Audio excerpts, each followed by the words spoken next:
These companies support the Thom Hartmann program. They are HelloFresh, the #1 meal kit delivery service. More info at HelloFresh.com, code TOM. The Hidden History of Big Brother in America, How the Death of Privacy and the Rise of Surveillance Threaten Us and Our Democracy by Thom Hartmann. More information at all book outlets. Wild Alaskan Company, 100% sustainable wild-caught seafood delivered right to your door. More info at wildalaskancompany.com/Tom. Cozy Earth, better sleep, better you. More info at cozyearth.com, promo code TOM. The latest views and opinions from U.S. politics and other fascinating subjects too, including cutting-edge science reports at hartmanreport.com. And Dinovite, a whole food supplement for your pet's immune system. More info at dinovite.com.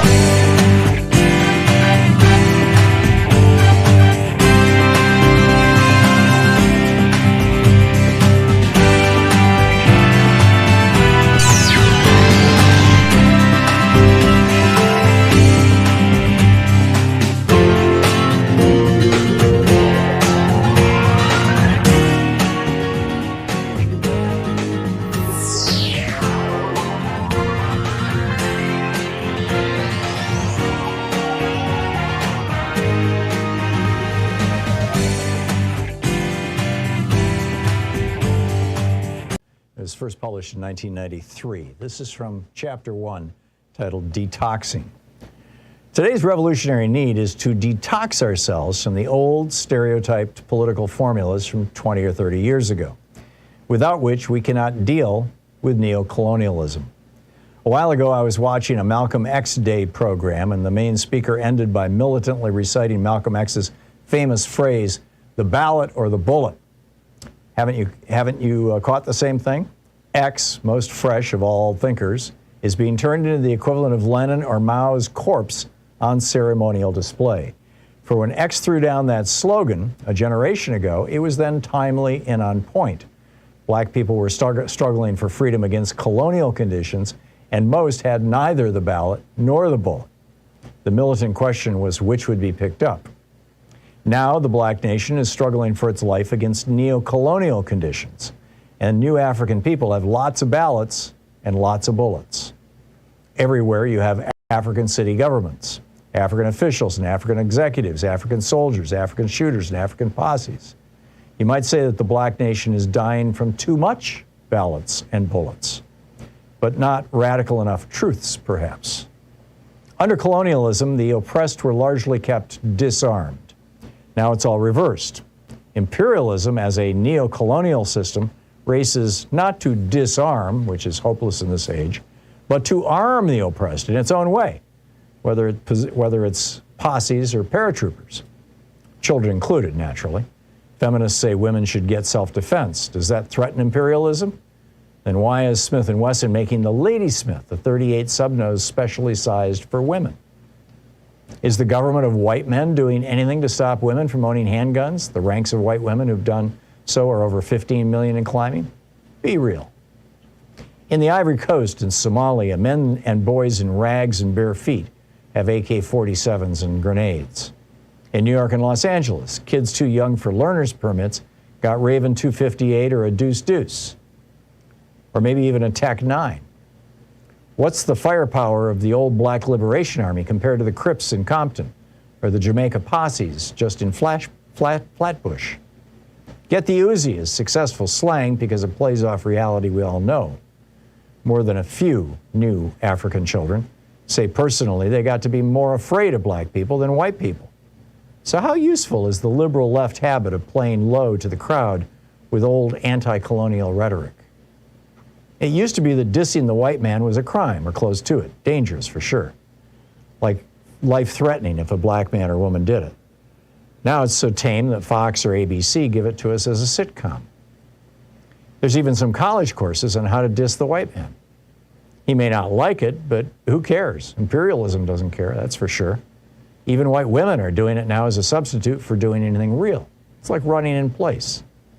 As Rodney, the Guyanese revolutionary scholar, pointed out, it's counterproductive to solve the neo-colonial situation, or counterproductive to solving the neo-colonial situation.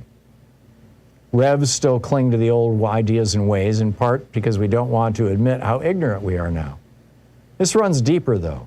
Anti-colonial politics are the culmination of 400 years of our struggle. They are the products of the best minds we had, of destroying old societies, of oppressed people challenging the world in uprisings, pushing farther and farther. These old views are already fully developed, well-honed. More than that, the old anti-colonial politics are developed in the most profound sense, in having been widely diffused and taken hold of by the oppressed, put to use already. So when Revs talk about that old talk, walk that old walk, it's not only familiar, but reassuring and to a certain degree popular. We all take for granted now that the anti-colonial consciousness and changes. It's become the normal. That's what's our due. A few years ago, Nelson Mandela was the most famous terrorist POW in the world. In 1990, when he made his triumphant visit here, he was not only greeted by massive crowds of well-wishers, but schools and churches throughout the black nation held special programs to honor him. City governments and the U.S. Congress itself had to organize welcomes for him. Like it or not, white men had to smile and applaud him. And last year, by any means necessary T-shirts with Malcolm's picture on them were more common in many streets than Budweiser T-shirts. And you can't take it to mean anything extreme or radical. The old anti-colonial awareness has already been generalized widely, absorbed by people and society itself into daily life. So let's break that down. When a tiny Klan faction based in North Carolina to the U.S. Capitol from a rally on Labor Day weekend 1990, it took over 2,000 cops in riot gear to hold the angry crowds back. The D.C. New African community was outraged that any Klan dared to march in their city, which is 70% black, on their territory. Ephi Berry, the then wife of the then mayor, Marion Berry, came out and brought her 10-year-old son. "I'm overwhelmed," she said.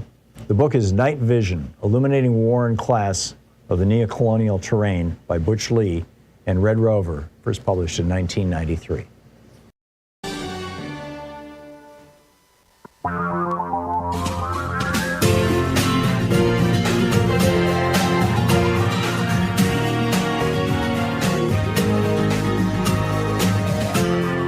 This is the Thom Hartmann Program.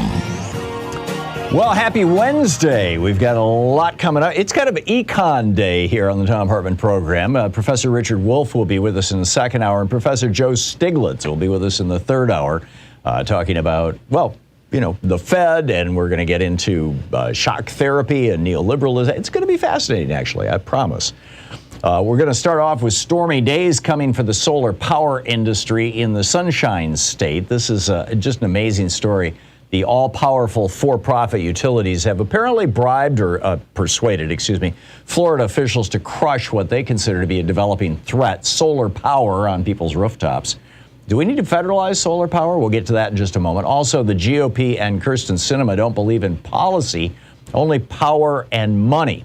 When will Americans wake up? We'll get to that in just a few minutes. And crazy alert, are human sacrifices really the logical conclusion of deflating tires? Seriously, this is the meme now on Fox News. It's a big deal. In our second hour, Professor Richard Wolff is going to drop by. The Fed looks like it's getting ready to lower the hammer. They say on inflation, I say on the U.S. economy. We'll talk with Professor Wolff about that. Also in the second hour, have the Birchers won? The John Birch Society. I was a little kid. I was 13 years old when my dad took me to a John Birch Society meeting. They were scary then. They're scary now. But have they won the Republican Party? We'll talk about that. Also, the story of those phony Homeland Security guys in Washington, D.C. who were bribing the Secret Service. It gets even weirder. I'll tell you about that in the second hour. In our third hour, Joe Stiglitz is going to drop by. Shock Therapy for Neoliberals is the title of his most recent piece. And also, how much longer will the Trump power last? How long can they get away with this scam? Or how long can Trump get away with this scam? And we've got a great Geeky Science in the third hour. Biden's plan to guard endangered species from pesticides is a much-needed concrete move to protect wildlife, people, and the planet. But will it be implemented, and how's it going to come about? So a lot to talk about here. I want to start out with the solar power. This is just amazing. I mean, this is now the second state to do this. Nevada was the first. It looks like, well, it doesn't look like. I mean, the Florida Power and Light, which is the largest utility in Florida, it's actually a subsidiary of the largest utility in Florida, has written legislation that the Republicans in the Florida legislature have picked up. Now, there used to be a time in America when big business and politicians, at the very least, pretended to be patriotic. You know, they wrapped everything they were doing in well, there's a good reason for this. You know, we're trying to save the country, or we're trying to save the environment, or, you know, I mean, even George W. Bush, you know, with this Healthy Skies initiative, right, which allowed more pollution into the air, or his Healthy Forests plan, which allowed more clear cutting of forests. At least they pretended. They're not even pretending anymore. I mean, Florida Power and Light wrote this legislation, according to news reports. It's called HB 4, House Bill 4. And it has passed both the House and the Senate in Florida. It's waiting for DeSantis to sign it. And bottom line, right now, if you want to put solar panels on your house in Florida, you pay a fee. I believe it's $25 a month. I'd have to double check, but it's a relatively small monthly fee that covers the cost to the utility of dealing with the possibility that you would be feeding power back down into the utility during a time that the utility has crashed. But which is not an unreasonable thing, although you've got these boxes that you have to attach that prevent that from happening anyway. But, there's a fee already being paid to the utility. And then, when you feed power into the grid, the utility buys it from you. It's called net metering. In other words, your meter goes backwards when you're feeding power, solar power, from your rooftop into the local power grid. Well, Florida Power and Light has written this legislation that has passed the Florida House and Senate that basically radically cuts the amount that the utility has to pay you, that has an open-ended ability to, over time, reduce that amount year after year, and adds fees if you want to, put solar panels on your house and connect them to the grid. So if this law passes, or if this law is signed into law by Governor DeSantis, over the objection, by the way, of 84% of Florida voters, 84% of Florida voters, that's 76% of Republicans, 94% of Democrats, support being able to sell power back to the utility at a slight discount off what you would buy it from the utility, but being able to sell it back. But the Republican corruption in Florida is like way over the top. Rooftop solar in Florida represents less than 1% of all the power generated in the state. Most of the electricity generated in Florida is generated with natural gas, actually. But, rooftop, less than 1%.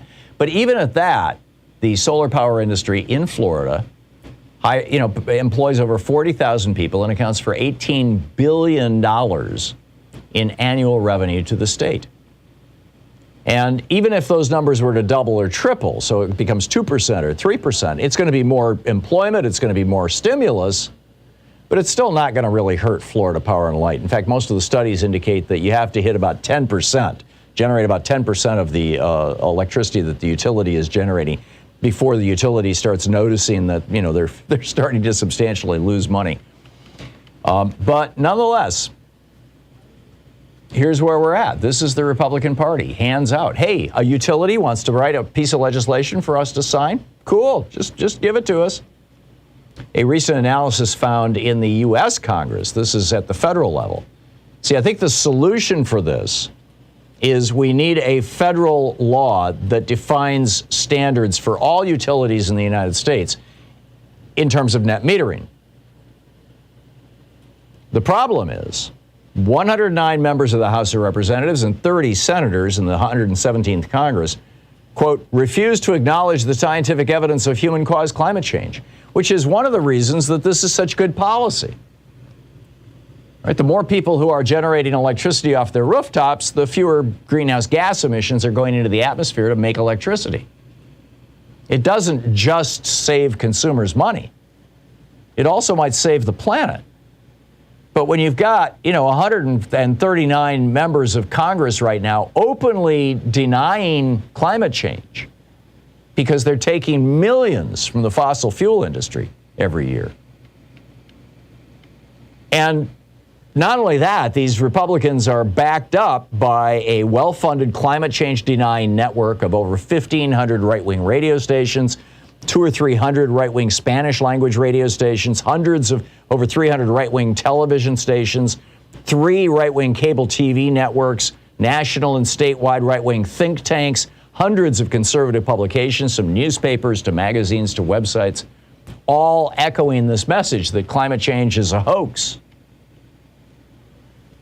They passed a piece of legislation like this a year or so ago in Nevada. And almost immediately, Solar City had to lay off almost 500 people. It just killed the solar industry in that state. And you'd think, if you've ever been to Las Vegas, you would think that Nevada would be the very best place in the country to put solar panels on your rooftop. Well, not anymore. It actually, in many cases, can cost you more than if you didn't. It just doesn't work because of this. So we need to pass federal standards that would preempt these state efforts and get ahead of this and, get back to this bringing solar power to America. This is pretty straightforward stuff. We need to federalize this. Any ideas on how to sell this? It seems to me that the strongest way to sell it, I mean, you know, talking about climate change is a good thing and it'll get a lot of people's attention. But it seems to me like the strongest way to sell this is your utilities are trying to rip you off. You're buying electricity from them only because they're the only source. And they now want to make it so that when they're not the only source, when they have competition from the solar panels on your roof, they want to unfairly kneecap you. Seems to me like that's the best way to sell it, but I don't know, maybe you have other ideas about how to promote this. This seems to me like a winner for Democrats and a loser for Republicans. We'll see how it plays out. It's you can find the piece over at HartmannReport.com. It's titled Stormy Days Coming for Solar Power in the Sunshine State. We'll be back in just a moment. I got to tell you about Kyrsten Sinema's latest little speech to the Republican base. Stick around. This is the Thom Hartmann Program. How long is this scam going to run? The entire Republican Party is running these kinds of scams, you know, fronting for the billionaires. And now Kyrsten Sinema, how long will it work?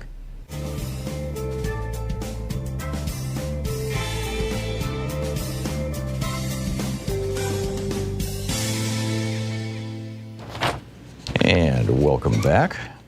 Let's get over to our, let's see here. Galen in San Francisco, California. Hey, Galen, thanks for watching us on Free Speech TV. What's on your mind today? Thank you for taking my call, Tom. Sure. Your intro, I just had to respond because when you say human-caused climate change, I think what you're doing is making those poor Republicans feel bad for what they've done as a human being. Oh. Just like, you know, you can't tell them there was slavery. Right. You can't embarrass them. You can't tell them there was Maybe a genocide of Native Americans. How dare you? Right. I mean, so let's just drop the human caused, because everybody knows the climate is changing. And let's call this solar panel, the whole solar industry. This is part of our climate insurance policy. Oh, I like that. That's Everybody a brilliant pays idea, for Galen. insurance, and because the climate is changing, we have to do things to ensure our future. Yeah. Simple as that. Well done. Well done. The climate insurance policy. I love it. Galen, thank you so much for that. You're very welcome. That was a great suggestion. Wonderful. Thank you. You too. Andy in Hoosick Falls, New York. Hey, Andy, thanks for watching Free Speech. What's on your mind? Hi, Tom. Yeah, you know, in Florida, I suspect that your major commercial establishments like Disney probably are going to get some sort of a waiver from these reduced credits. And I think that this is an attack directly on residential individual solars. Oh, it is. There is a way to get around this, Andy, and that is not just don't connect yourself to the grid.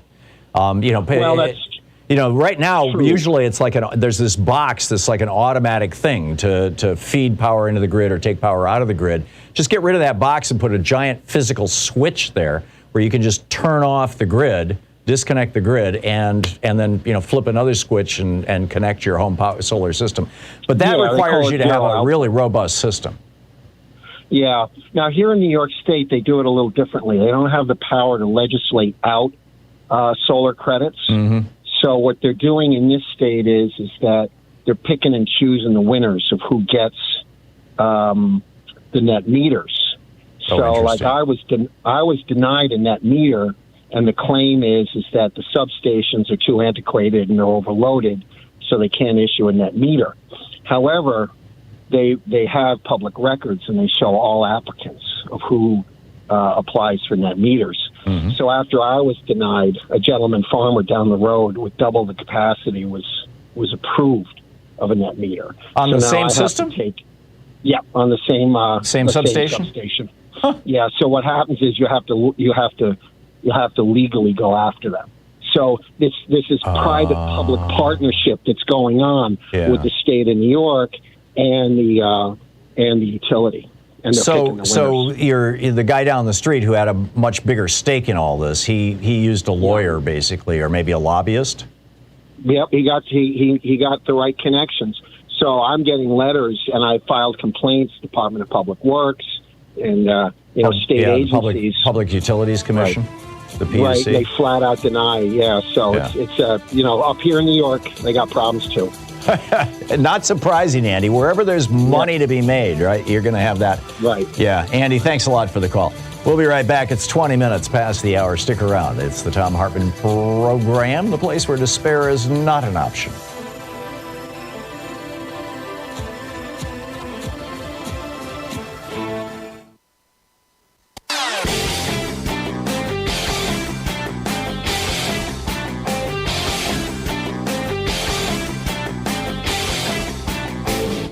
Change starts with you. You can be calling your Democratic or Republican representatives to let them know what you think by calling 202-224-3121. It's the Capitol switchboard. It'll get you right through to them.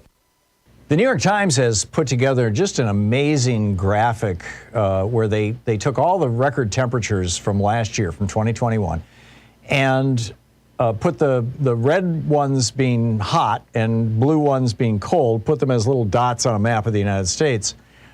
And it sure looks to me like what we're seeing is the collapse of the jet stream. If you watch weather shows on TV and things like that, what you see is, some very odd. Well, we saw this, for example, with that cold snap last a year ago, February, where the jet stream just kind of drooled all the way down, carried Arctic air all the way down into, southern Texas and northern Mexico, froze Texas up, shut down their power systems and things like that.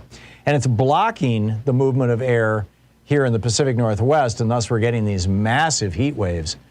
I think that we all need to keep an eye on this. I've got a video about it over at thomhartmann.com. You can check it out there.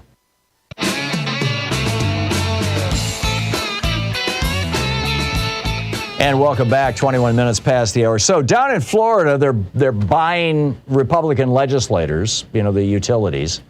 We just had a caller from New York State who was like, well, it looks like, these public-private partnerships it's the same deal. It's not going through the legislature in New York State. It's the utility companies basically say, yeah, we'll do that, but only when you threaten to sue us, or words to that effect. But it's getting very strange. First of all, you've got the Republicans who have not talked about policies since the 2016 election. There was a Republican platform in 2016. Donald Trump completely ignored it, threw it away. And there has not been a platform for the Republican Party since then. The 2020 election, the Republican platform was, we'll do whatever Donald Trump tells us to do. Literally. Well, not quite literally, but damn close. That was their platform. We have no platform. Donald Trump is our platform. QAnon is our platform. And then comes along Rick Scott, the Republican senator from Florida, the guy who was the CEO of the company that committed the largest Medicare fraud in the history of America. And he has come up with a plan, his 11-point plan, his contract on America. And he wants to raise the taxes on 100 million Americans. That's the working people in the bottom 60% of America. He wants to raise their income taxes. And he wants to sunset Social Security and Medicare and Medicaid within 5 years. So, they did a little polling on this on his so-called Rescue America platform. And they found that among registered voters, 27% support it, 59% are opposed to it, 14% can't figure out what the hell he's talking about. This is the question that was asked. As you may know, Republicans released a campaign plan called the Rescue America Plan that would raise taxes on about 100 million working-class Americans and require Congress to reauthorize all laws every 5 years, which means programs like Social Security and Medicare could be eliminated if there's a gridlock in Congress. Knowing this, do you support or oppose this plan? Yeah, it's 16 points underwater with Republicans. It's a stone-cold loser. And this is the guy who thinks he's going to take Mitch McConnell's job if the Republicans take the Senate. Well, meanwhile, over on the Democratic side, Senator Kyrsten Sinema spoke before the U.S. Chamber of Commerce, the Arizona Chamber of Commerce and Industry earlier this week, yesterday, actually, Tuesday. And she said, I promise you that I'll be the same person in negotiations if they start again that I was in negotiations last year. She's talking about Build Back Better, Joe Biden's $500 billion plan to stop climate change in its tracks, to allow Medicare to negotiate drug prices, to help out the average American, to build out solar infrastructure all around the country, to help solarize your home. All this stuff. Kyrsten Sinema and Joe Manchin blew it up, and she just said, she's opposed to any tax policies, because there was a tax increase in there that helped pay for it. Taxes on people making over $400,000 a year would have gone up. She says she's opposed to, quote, any tax policies that would put a brake on any type of economic growth or forestall business and personal growth for America's industries. Right. So Democrats today, there's this. It was a fascinating story, actually. I believe it was in the Washington Post yesterday or the day before, about how the Biden administration is sounding out Republican senators right now, because the Build Back Better legislation did pass the House of Representatives. It's stuck in the Senate. And to get it through the Senate, they just need to get the filibuster dropped for this particular piece of legislation, which is going to require Sinema and Manchin. And they kind of learned from their last experience, according to this article I read in the Post, that they are not publicly going to trash either one of them. They'll leave that to me. No, I'm not coordinating with the Democrats in any way. But they're not going to publicly trash either one of them. They're not going to publicly pressure either one of them. And they're talking about letting Kyrsten Sinema and Joe Manchin basically write this legislation, which means it'll probably, if anything comes out of this, it'll probably turn into another one of these, like the so-called bipartisan legislation, where 100% of every single dollar has to run through a for-profit corporation after it's spent by the federal government. In other words, more public-private partnerships, more privatization, more big bucks for the campaign donors to the Republican Party and to the corrupt Democrats. There are a few. So how's this going to play out? How much longer are the Democrats in Arizona going to put up with Kyrsten Sinema? How much longer are Democrats, and for that matter, Republicans in West Virginia, going to put up with Joe Manchin? I mean, neither one of them are up for re-election for 2 more years. So this could get interesting. And do you think that, it's possible that the Democrats could take enough of a majority in the elections this fall that they can restart this process in the spring because they've got more than 50% in the Senate? I'm skeptical. You're listening to the Thom Hartmann Program. Call 202-808-9925. Or is there something missing here? Do you know of a way that we could be pressuring Sinema and Manchin that would push through the millions of dollars that they're being given by these industries?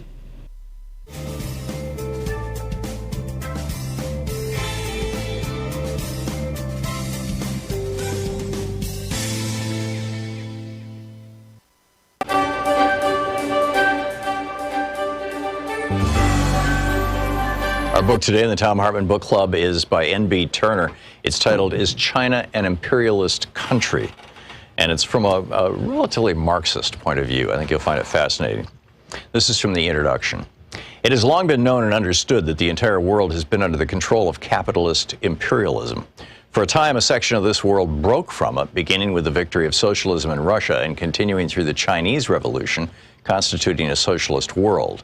Yet in time, the socialist countries, through internal class struggles in politics and economics, were seized by capitalist conciliators and advocates, and then by capitalists themselves, who were largely within the ruling communist parties themselves. First in Russia and later in China, when these counter-revolutions and coups took place, there ensued a period of entry and integration into the world imperialist system.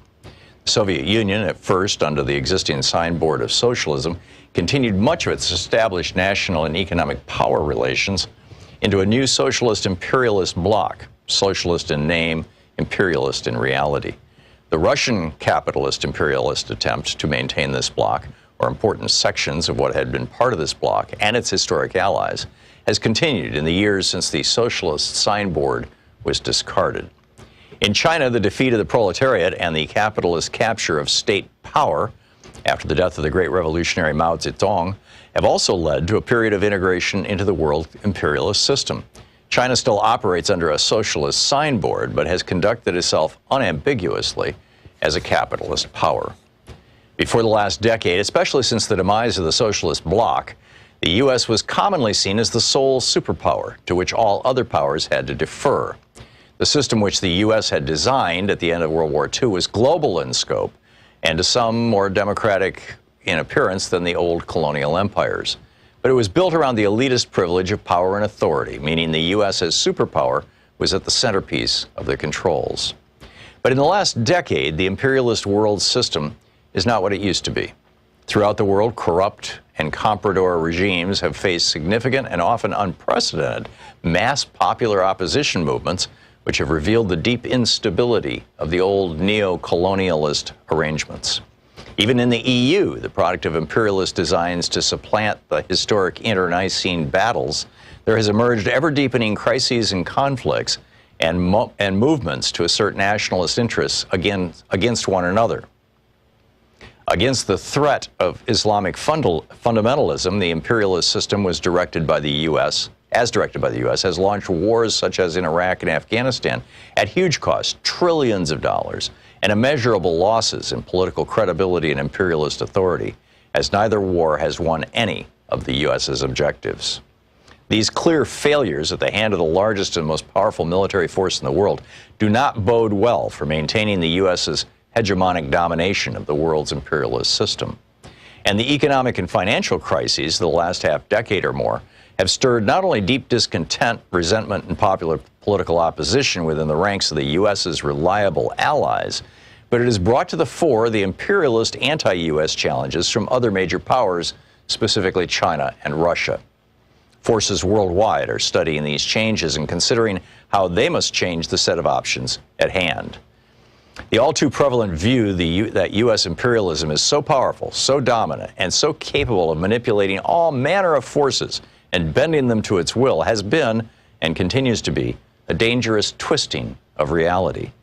The sole superpower in this view has been attributed with omnipotent features that defy effective challenge, that reflect a supposedly skillful control of contradictions and crises that afflicted earlier empires, and that has a boundless ability to disguise its malevolent work.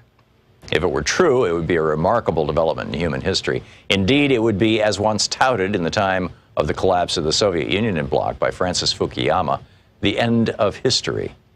That is, the end of historical conflict and systemic changes. It would be an expression of the boastful and fanciful capitalist post-Mao motto, TINA, there is no alternative to capitalism.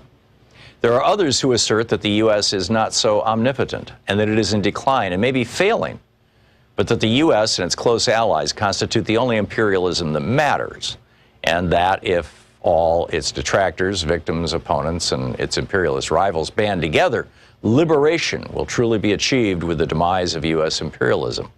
This view also holds that whenever big powers like China or Russia rise in opposition to the U.S., they deserve the support and applause from progressive and revolutionary forces. Holding this view are a variety of forces who cling to the notion that the Cold War division of the world is still extant, and that popular protests in recent years from Libya to Syria, Ukraine, and Venezuela, as well as Brazil and Turkey, Iran, even inside Western China, are all examples of U.S. meddling and desperate interference.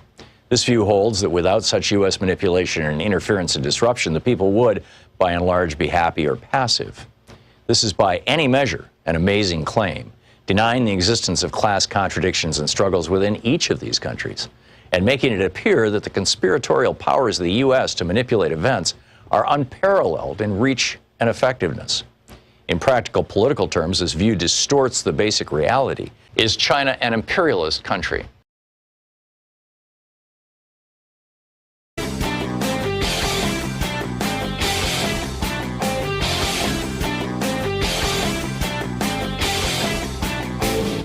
Hey, thanks so much for sharing our program and for reaching out to our stations and sponsors and letting them know that you're listening. It really means a lot to us.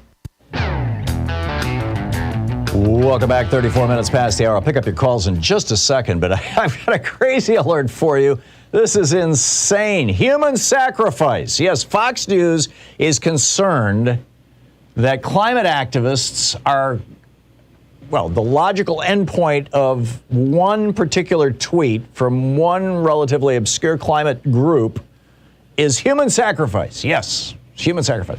Back on April 6th, what is that, about, a week ago, a group called Adbusters, which back in the day, back in the early 2000s, was doing just some really spectacular work. I mean, it's based out of Canada, actually, or at least it used to be. I'm not sure where they're at these days.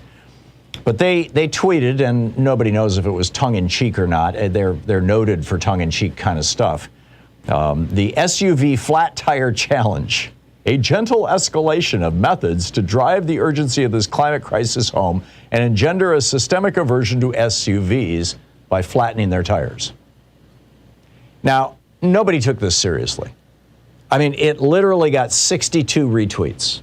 Nobody paid any attention to this until somebody flagged it for Fox News. And Fox News went hysterical. Oh my God, there's over 1,000 quote tweets now, accusing liberals of violence. Oh, you're going to flatten the tires on. I'm going to shoot you if I see you. 25 states now allow concealed weapons without permits and whatever. Quack, quack, quack, quack, quack. I mean, Fox News went nuts. The Washington Times printed a story about it. Breitbart, the Daily Wire.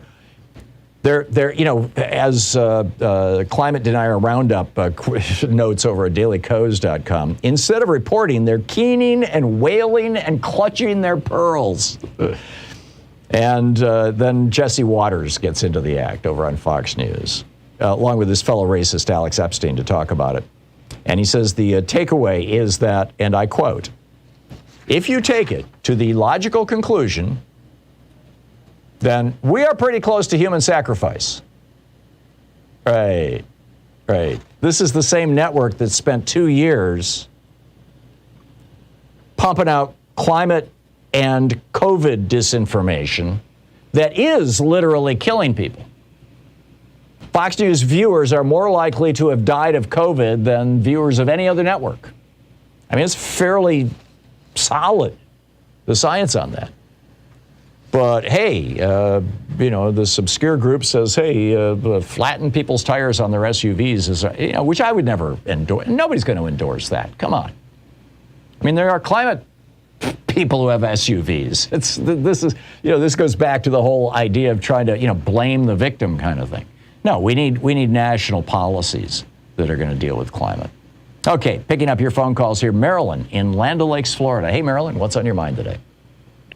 Oh, hi, Tom. Long-time listener, first-time caller. Thank you. You have a great show. Thank you. I'm calling you about the solar business. My husband and I retired, and we took money out of our IRAs, and it cost us $30,000 to put solar on our house in Land O'Lakes, which was really a good deal because we got $15,000 of it back in credits on our income tax. So we felt, wow, we're really into a big deal.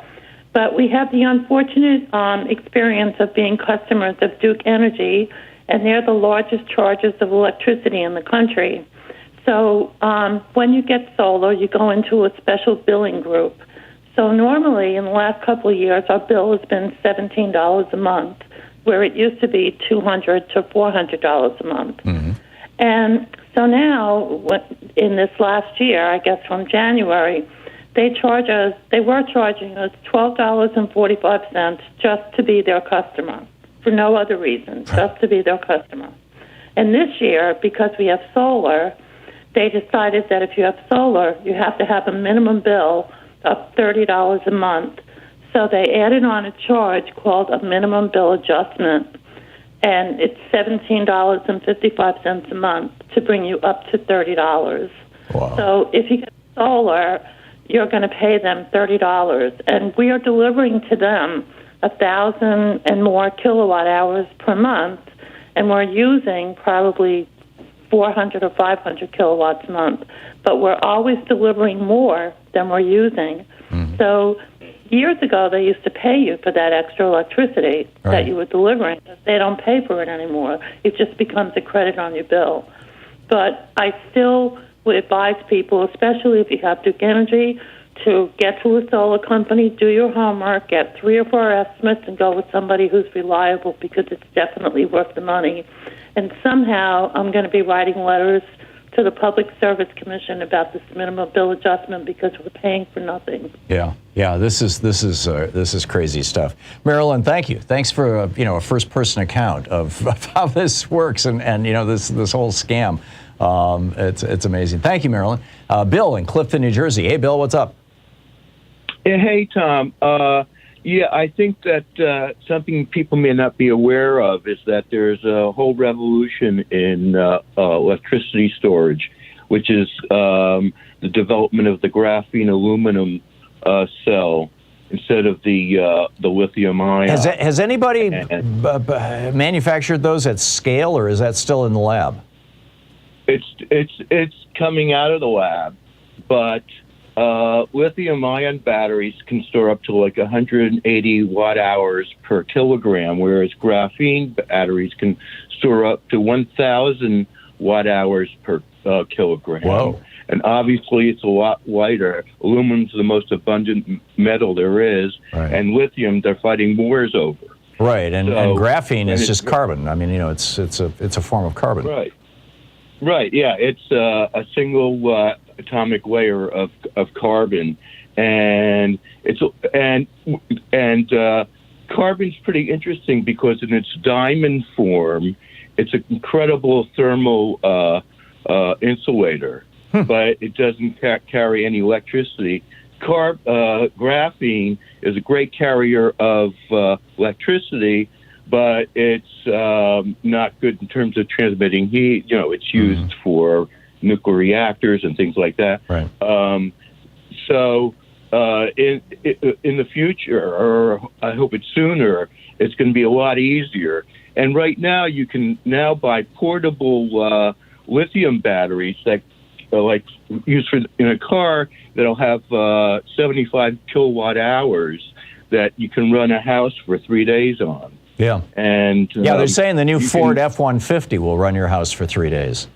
I mean, NPR did a piece on that this morning. It's absolutely fascinating. Bill, thanks for that. Thanks for the tossing in that information. I appreciate it. Leon in Maroa, Illinois. Hey, Leon, what's on your mind today? Yes, Tom, thanks for taking my call. Just recently, my wife and I took a road trip to Vegas, and I told your screener about this. Along I-95, close to Boulder City, I've watched this thing, solar farm being constructed over like the last 6-8 years. Mm-hmm.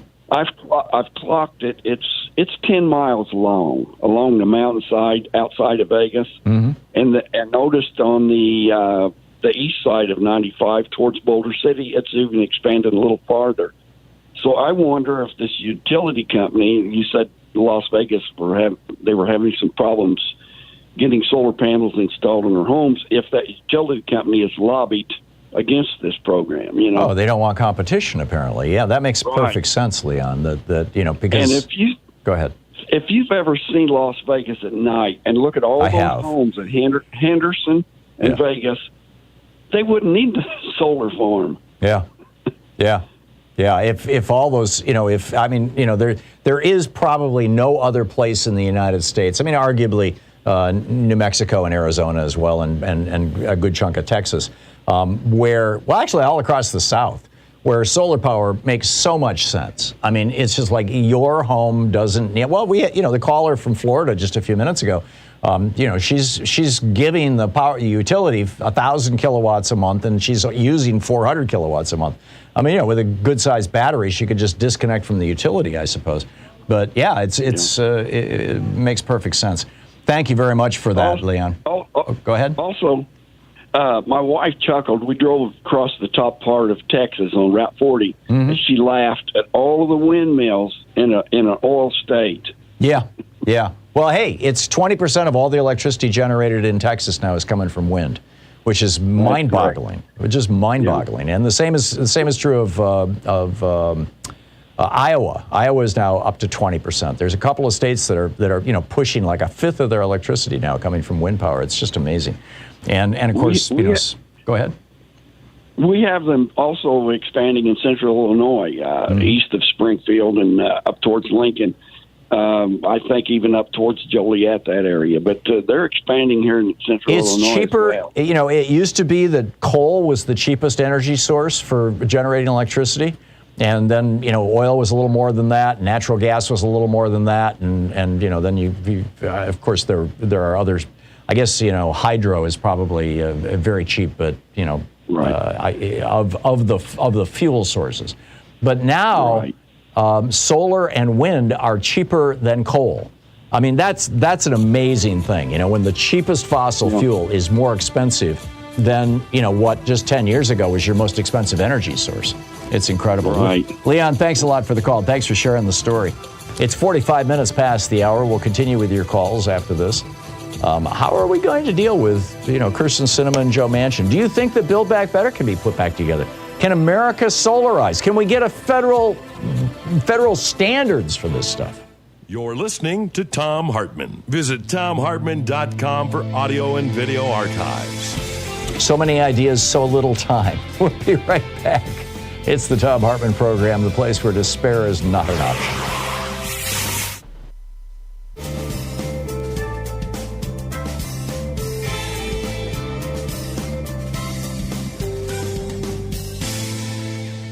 Before we end, and welcome back. Let's see here. Mike in La Center, Washington. Hey, Mike, what's on your mind today? Yeah, thank you for the service you provide the nation, Tom. You're welcome. The solar thing is like, why can't we use reverse metering to buy out the utility companies? This would get rid of the profiteering element in our society, at least for the utilities. You'd have to hit a critical mass of people who have solar on their rooftops. And then you've got the additional problem that probably, even in areas where there's good sun, you may have, a relatively low percentage of homes that actually have a roof that will support solar. Where I live, it would be difficult to put solar on our house just because of, where the trees are and the direction that the house points. Nowadays, with the new houses that they're building, they can, build them and tilt them and whatnot so that the roof is optimal for solar. But nobody was thinking about that 30, 40, 50 years ago. Yes, I agree. And but we could just not use only solar, but then the wind and geothermal and wave technology and all that. It would be a way of nationalizing these utilities and being more efficient as a society. Yeah, step by step. I'm with you, Mike. And if we could hit that kind of critical mass where we were generating more electricity off rooftops than the utilities are generating in their power plants, it would be a thing of beauty. Mike, thanks a lot for the call. David in San Francisco. Hey, David, what's on your mind today? Oh, thanks, Tom. It's funny you mentioned Texas wind. If I remember right, when they had their big freeze about a year ago, they were actually running at 30% of the electricity was coming from wind. Oh, really?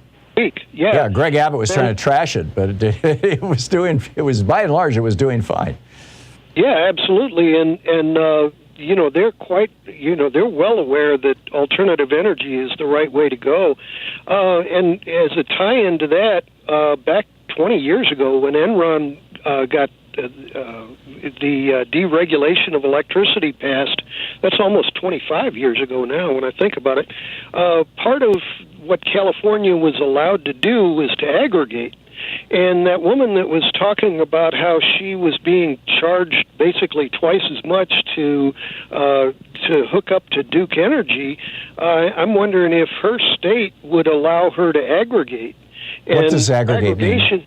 Yeah, basically it means that if you want to be a power company in your own right, you could, if you've got a church down the street or if you've got a business down the street and she wants to sell her electricity to them too, that would be aggregation. She wanted to sell it to all of her neighbors. And the grid would basically, out here in California anyway, there was, I'm trying to think what the acronym was for it, but there was basically an auction block that you would sell your electricity to the auction block, and then they would pass it over to who you directed it to. Oh, that's interesting. Yeah, but the final thing I wanted to ask, in Tennessee about 2 months ago, they decided to deregulate gasoline. And I'm wondering if you've heard anything about the after effects of it. I did not even know that was happening, David. I'm unaware. I'll look into it. It's with cheap gasoline, and high prices I'll and check cheap it out. gasoline. David, thank you.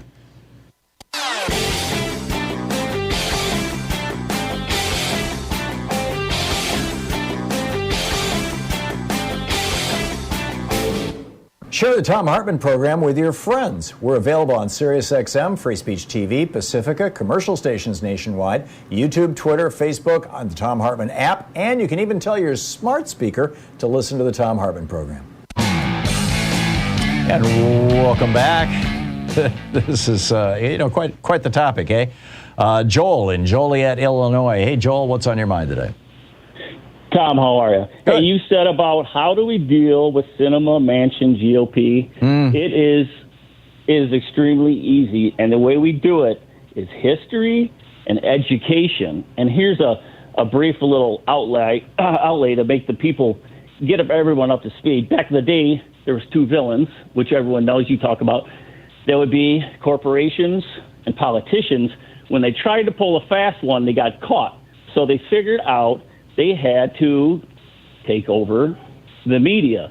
So that is when they created hate media. So when they did this, I call it personally, in my opinion, politicians, corporations, and hate media, I personally call them try-hate us, try-hate us, because they team up and they work against us, you, me, and the rest of us. Okay, so what's your solution for this, Joel? Our solution is go on offense, because when the CRT 1619, these are decoys. They will never, ever, ever let these decoys go. Yeah. They'll always. No, you're singing my song. This was my rant that I wrote for Hartmann Report last week about how Democrats need to use the word corruption in every sentence that has the word Republican Absolutely. in it. I mean, it's just they need to become the anti-corruption party. That's what Volodymyr Zelensky did, and that's how he pushed out Petro Poroshenko, who wasn't an oligarch. He was sort of a Mitt Romney kind of character in Ukraine, and he got beat out by the kind of Bernie Sanders character of Zelensky, saying, we're going to go against, and Zelensky actually created a cabinet agency in Ukraine just to deal with corruption. It's the anti-corruption, branch of the government. And Democrats need to embrace this full on. And frankly, I think the only reason they aren't is because there's too many corrupt Democrats, sadly. But their numbers are diminishing. Every single election, the number of corrupt Democrats is reduced, and the number of stand-up Democrats, of good progressive Democrats, increases. I agree, but one thing they have to do is they have to demystify these hot button issues. Yeah. CRT, racism, the confusion of the sexes. If they don't clarify these down to simple terms for the American public, they get snowed over. And yeah. No, it's an attempt to change the subject is all it is. The whole, the grooming thing and the CRT thing and the trans thing, all of these are efforts to change the subject away from the corruption of the Republican Party. The fact that Rick Scott is, the lead guy who's in charge of getting Republican senators elected is proposing to raise taxes on 100 million Americans and end Social Security and Medicare. They don't want to talk about that. Joel, spot on. Thank you very much. Pam in Qual Valley, California. Hey, Pam, what's up? Hey, Tom, it's Quail Valley, as in little quail. Okay. Around. Yeah, long-time listener, first-time caller, and it says it all on your bumper sticker on the back of my car. Oh, sweet. Thank you, Pam. Hey, I just wanted to let you know, this subject came up, I thought, on your show about a week ago. California is having the same battle with solar. The California PUC about 2 months ago came out with a proposal of minimal monthly fees starting at $50 and going up from there for anyone who has solar. Wow. And they have all sorts of fancy names and labels for it, of course, as well as decreasing the amount of credit per kilowatt hour that we generate. And I moved here I mean, I'm a native Californian, 5th generation, and I moved out of state for a while. And I moved back for health reasons and solar. And this is my age-in-place little house, and I insisted on putting solar up as soon as I moved in. Mm-hmm. And it took the last of my free money to get that done. And I felt so good about it. It's like I'm contributing to the grid. I'm making it safer for even my next-door neighbors by feeding back into the grid, you know? Sure. And to have the California PUC do that, there was a massive phone-in campaign to Governor Newsom's office, and it was just a few weeks ago, maybe 3. Mm-hmm. He came out and announced that he's very opposed to. Oh, good. So they got their fingers burned. California PUC, yeah. So there's a battle going on, and the PUC was going to have another meeting. And it either just happened or it's going to happen within a week or so to decide what they're going to do. But they definitely lost the favor of the governor, and he made a public announcement. For people who don't know what we're talking about, PUC is the Public Utilities Commission, right? Right. Yeah. Yes. Yeah. So they're the ones who are the regulators of all this stuff. Exactly. And so I keep using this example of the way Germany solarized, and I get so crazy when I think California is so perfect for solar. We're investing in solar. They're building solar plants, and then they're disincentivizing. Yeah. I know I said it's all about the money. Probably, but it's all about the money, Pam. You got a bunch of greedy SOBs who are they're in a position of power because the ability for an individual home to generate its own power is a relatively recent thing. So they're sitting on this legacy system and structure. And they're trying to squeeze every penny out of it that they can as long as they can. Well, PG&E, I think, has a lot to do with this. Mm-hmm. They leverage a big foot. Yeah, the old Enron. Lots of money.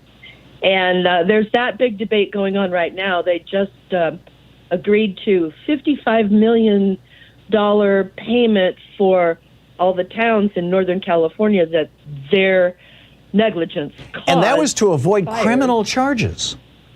Exactly. I mean, they were going to be charged with like murder. Yes, and when they paid that $55 million, they agreed they would not be raising people's PG&E rates. We don't have PG&E down here. We have SoCal Edison, which I understand is a branch possibly of PG&E. But I hear the music. Yeah, we got to wrap it up. Okay, thanks a lot, Pam. It's great to hear from you. What a great story. We'll be back on the other side of this break. Have the Birchers won? Professor Richard Wolff is going to drop by. Is the Fed going to get scary? And the story of those phony Homeland Security guys just gets weirder and weirder. And we'll continue our conversation about Sinema and solar. You're listening to Thom Hartmann.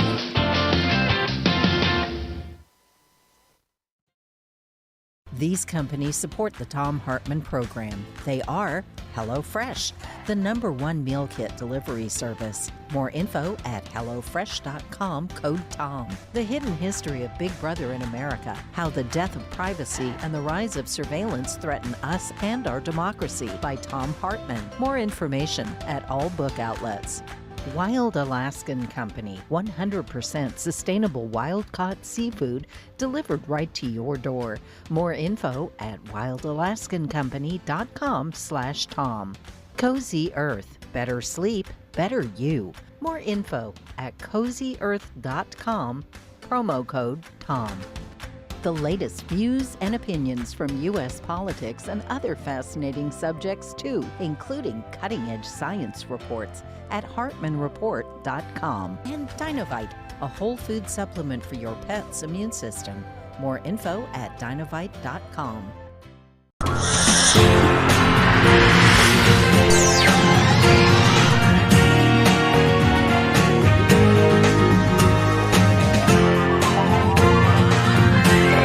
We take life back!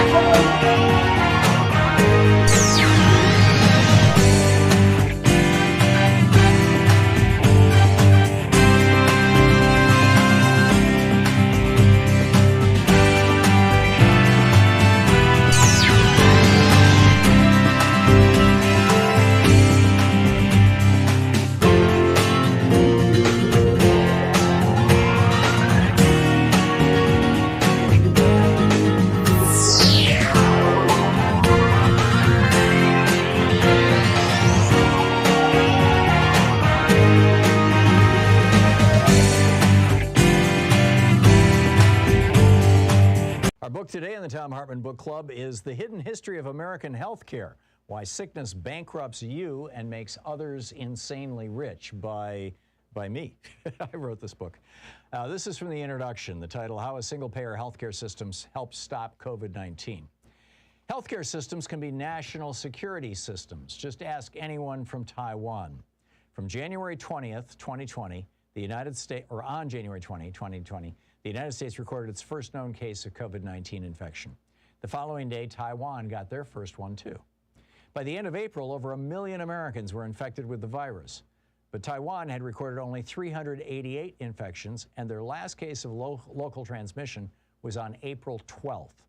A few had arrived on aircraft from other countries. All were contained by quarantine. As of this writing in September 2020, there hadn't been a single new case or a single death in Taiwan since April. The economy never shut down, and as of this writing, was projected to have grown nearly 2% in 2020. Business, restaurants, theaters, and sports events were all open. Life was back to normal, albeit a mask-wearing normal. And it was made possible by their national single-payer healthcare system and their citizens' willingness to do their bit for the collective good. Back in the 1980s, Taiwan was on the edge of moving toward a democracy after a military coup in the 1960s.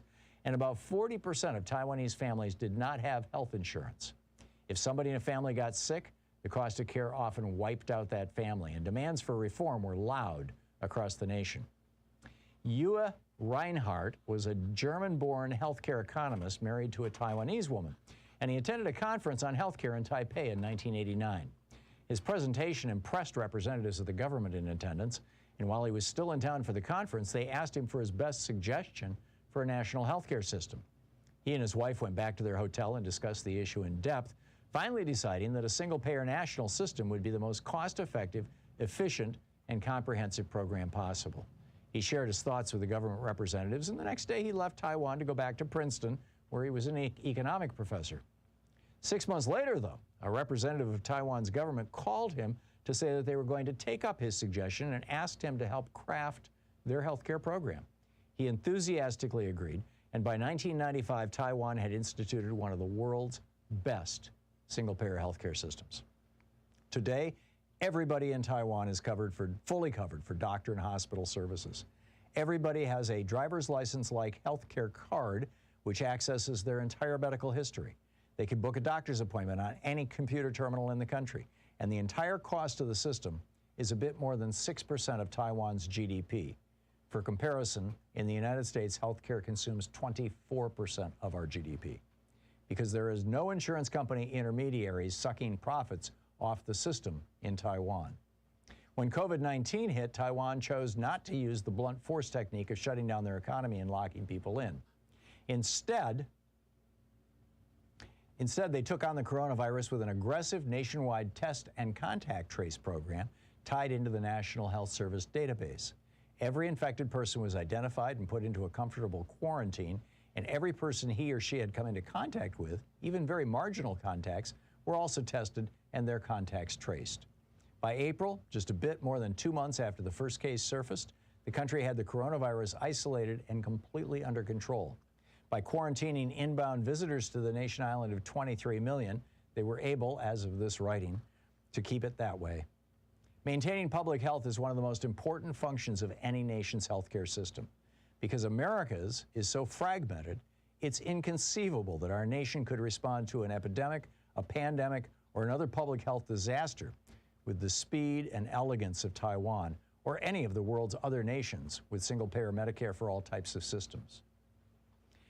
It's like Stockholm Syndrome, a friend who's a psychotherapist said, describing the way that Americans have clung for more than 5 generations to a for-profit health insurance system, while the rest of the world figured out how to provide health care to all their citizens at a much lower price. People know it and have become familiar with it, she added. They just can't imagine anything else. It's probably the largest con job ever perpetrated on the American people, one that has cost trillions of dollars and millions of lives. It's been going on since the 1940s. If it were a scientific experiment, it would have been shut down by the ethics review panels generations ago. This experiment in providing health care via a for-profit insurance system has led to the deaths of more Americans than we lost in World War II. Every year, over 500,000 Americans go bankrupt, often losing everything they've worked their entire lives for because somebody in their family got sick. That's 500,000 families a year, every year, for the past few decades. And the coronavirus, of course, has only made things worse. Perhaps most galling, this massive ripoff is costing our entire nation and each of us individually a fortune. Insurance premiums right now make up 22% of all taxable payroll, well above what the cost of Medicare for all would be at around 14% when first put into place, dropping down to around 10% within a few years as previously uninsured people get their health needs up to date.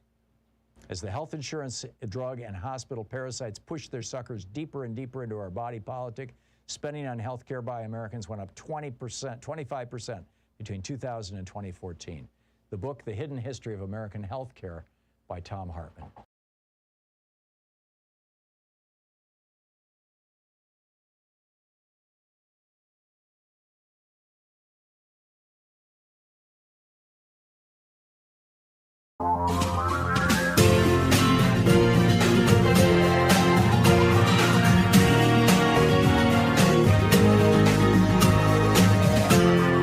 This is the Thom Hartmann Program.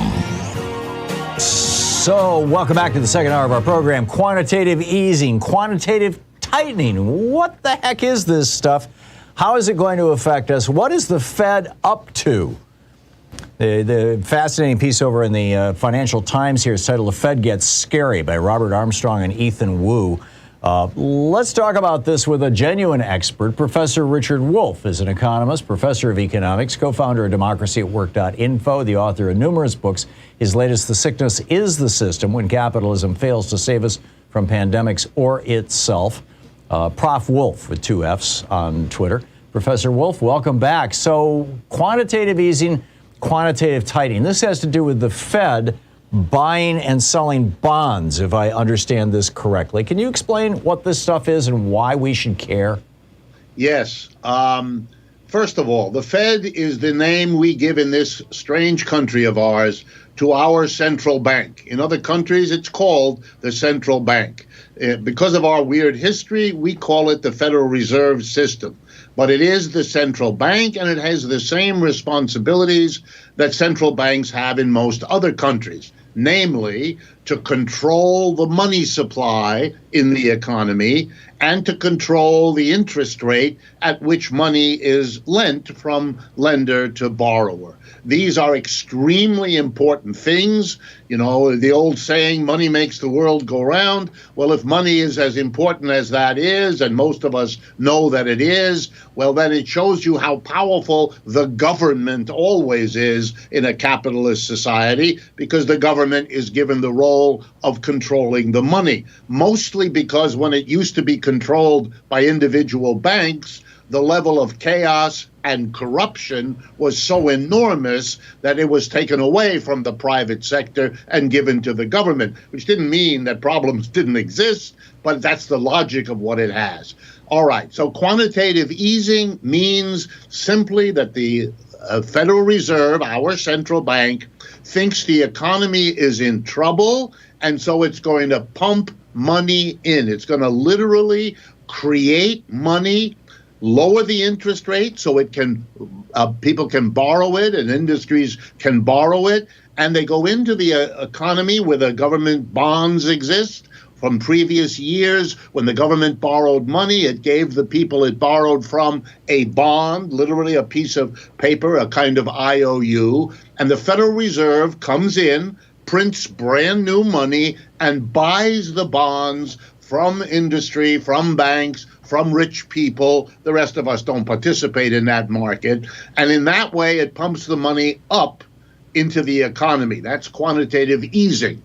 Quantitative tightening is the reverse. That's when the Federal Reserve sells the bonds it bought last year or the year before back into the public, thereby pulling money out of the economy into its own hands and locks it in a vault or burns it. It really doesn't matter. But it is the way the Federal Reserve moves money in and pulls money out of the economy with the goal of keeping us from a depression or a recession on the one hand, and keeping us from an inflation on the other. So my final point is, since we have had 3 crashes already in this new century, and we're now living through a terrible inflation, it's clear that the Federal Reserve either cannot or will not use these tools, or they don't work, which is why that article you read in the Financial Times is very worried.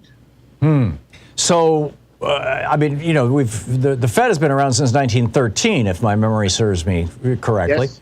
Yes. You would think, and clearly, I mean, you know, John Maynard Keynes, as I recall, wrote his. Maybe I'm off on this, but somebody wrote their. No, it was Janet Yellen who wrote her dissertation on. Well, one of the Fed chairmen in my lifetime, anyway, might have been Bernanke, wrote his dissertation on the Great Crash in 1929 and how the Fed failed to use. Monetary policy to deal with the Great Depression, how they arguably made it worse by keeping the money supply tight.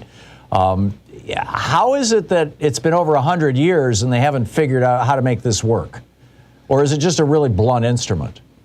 Well, you know, it's mostly the reality of our economic system. I know it's not fashionable to talk about it, and certainly folks like Yellen and Bernanke avoid what I'm about to say like the plague. But the reality of it is that our capitalist economic system has produced inflations and economic downturns on a pretty regular basis. Now, the amount of years between one and the next one varies, but we're very sure that on average, our own government has said this, every 4 to 7 years we have a crash, and every decade or so we have an inflation. The Federal Reserve simply doesn't have the capability, it doesn't have the tools with which to deal with this intrinsic systemic problem of our capitalist system. And people don't want to face it, so there's an endless self-delusion that, oh, well, we didn't get it right last time, we'll get it right the next time. Well, it doesn't work. Okay, well, we'll adjust it a little bit and we'll get it right the next time. After a certain number of these, a rational person ought to conclude, as some of us have, that the problem isn't that the tools aren't quite right, it's that we have a system that is not vulnerable, is not susceptible to being manipulated in the way these folks want, and therefore we're continuously plagued by these kinds of instability. Now, you know, there are some economists that I've been reading recently who are suggesting that basically we're trying to, hammer a nail with a screwdriver.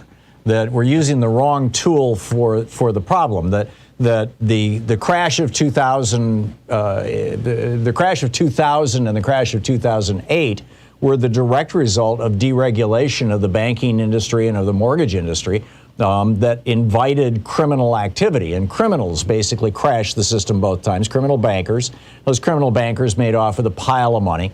The same thing in the 80s when Reagan deregulated the S&L industry, and that crashed, and we had that big crash. And then, you know, you had to have the Resolution Trust Corporation to put that back together, which was not the Fed. Arguably, that was, you know, using the right tool to solve the problem. But that the Fed, and that right now, the inflation that we're experiencing is the entirely predictable consequence of having come out of 2 years of suppressed demand with an explosion of demand, combined with the fact that there are still supply chain problems that have to do with the way that China is dealing with COVID. And by the way, it's going to get worse. And that if you look at inflation, even the inflation of the 80s that was caused by the spike in oil prices, another demand-driven, a demand-supply imbalance-driven inflation, that inflation was not solved by the Fed. It just took a decade to flush it out of the system. And this inflation won't be solved by the Fed. It'll just take a decade to flush it out of the system. But the Fed is dancing because everybody expects them to do a dance. Does any of that make sense? Absolutely. But let me push back just a little bit. I'm perfectly happy blaming the Fed. It makes one mistake after another. It doesn't seem to learn from its own mistakes. It dances, as you rightly say, to the pressure of the politics to do something about an inflation, which is a very dangerous thing to put an economy through after 2 years of crash and COVID. But your very example shows what I'm talking about. when you point to the criminal behavior of the banks, and you're quite right, one logic would have been to say, when and if banks privately owned and operated for a profit mess up the financial and monetary system of a country, one of the things to discuss, which has its problems, of course, but is public banking. In other words, take it out of the private sector, which is as prone to profit-driven criminal or quasi-legal activities today as it was 20, 50, and 100 years ago. Part of why we have the Federal Reserve is the criminal activity of banks. Yep. You'd think in a rational system, we talk about public banking as a way to deal with that part of the problem. But since we don't, then we ask of the Fed what it clearly can't do, and then we sit here having these kinds of conversations. Yeah, and Bernie, opened this conversation pretty aggressively. I mean, he's been talking about this actually on this program for almost 20 years about a very small start to public banking by doing it through the post office. Is that what you're talking about? Yes. And look, there are, at least that I'm aware of myself, a dozen states and cities in this country right now in advanced stages of discussion about public question why we allow this particular dance to continue to be played at our expense. Yeah, my recollection, we have just a minute left here. My recollection is that North Dakota, am I remembering that right, or is it South Dakota? One of them, North Dakota, has had a public bank since 1909, if I'm remembering correctly? That's right. North Dakota, hardly a bastion of socialism or Bernie support or anything like that. North Dakota, a conservative state, has had a public bank, I believe, since 1916, so over a century now. Republicans and Democrats have tried on occasion to get rid of it. They failed. The big American banks from the East tried to stop it. It failed. The conservative farmers and businesses and people of North Dakota have insisted on keeping the big bank in their state a public institution that lends to the local people and businesses and that folds its profits back into the budget of the state so that the state doesn't have to tax the mass of people as much as it otherwise would. Brilliant. Yeah, and my understanding is if California did that, they would save something like $10 or $20 billion a year in bank fees. Yep. Yeah, that's amazing. Professor Richard Wolff, democracyatwork.info is the website. Prof. Wolff with 2 F's on Twitter. Professor Wolff, thanks again for dropping by. My pleasure. Thank you. Great talking with you as always. We will be back. Have the John Birchers won? Stick around. This is the Thom Hartmann Program. And the story of the phony Homeland Security guys gets weirder by the minute. I'll update you on that right after this.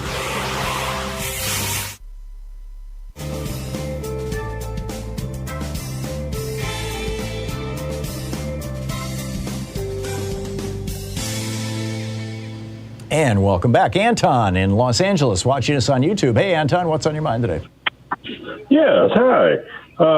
Great show. Long-time listener, first-time caller. Thank you. I wanted to respond or to the lady who was having trouble with Duke Energy in either Lake Wales or Lakeland. I missed the... Anyway. I think it was Land O'Lakes. Yeah. Land O'Lakes, that was it. So I am a recovering Duke Energy customer as well. Mm-hmm. And one thing one can do about this, I don't know, I mean, it does take some more investment, is to install sufficient batteries that you can disconnect entirely from the grid. And this has been predicted by various people that the resistance to renewable adoption by some power companies will lead to their death spiral, because as people disconnect, then they will lose that revenue and everything will go to the few remaining customers and so on. They deserve it if that happens.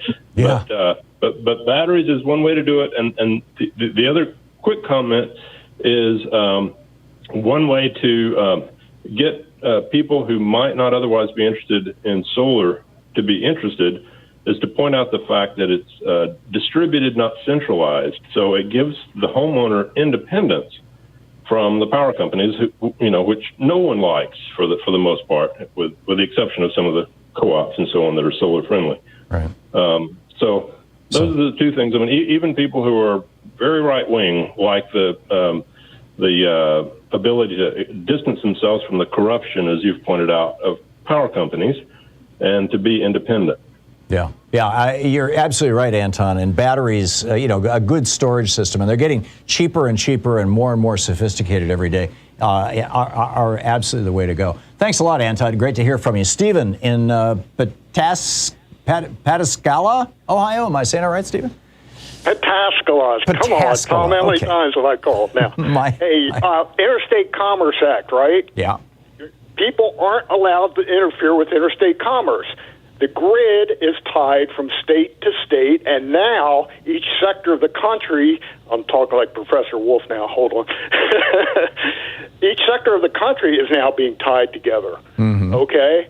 So that's part of the... So that would be the basis for federal regulation, is that what you're suggesting, through the Commerce Act? Yes, and people, so if Florida Power and Light is interfering, or the state of Florida, interfering with the people's ability to get on the grid and supply the grid with electricity, why wouldn't that rule apply to interstate commerce? Yeah, it would. I mean, the ability of Congress to regulate interstate commerce is in the Constitution.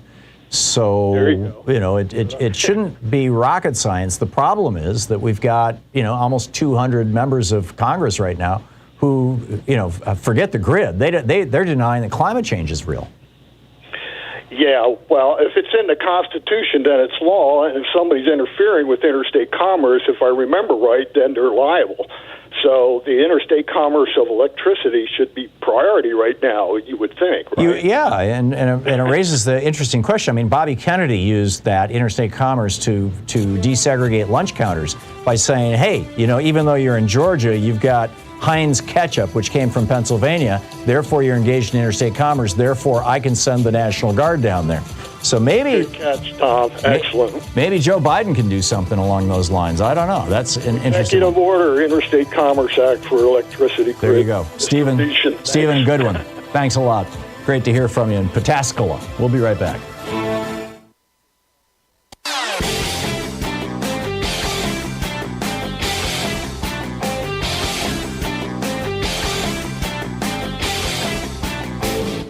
Missed my opening rant today? It's usually published over at HartmannReport.com, where you can read it and share it with your friends for free. Check it out, HartmannReport.com. We have not in the United States historically protected people's feelings by law. We protect, people from being victims of actions.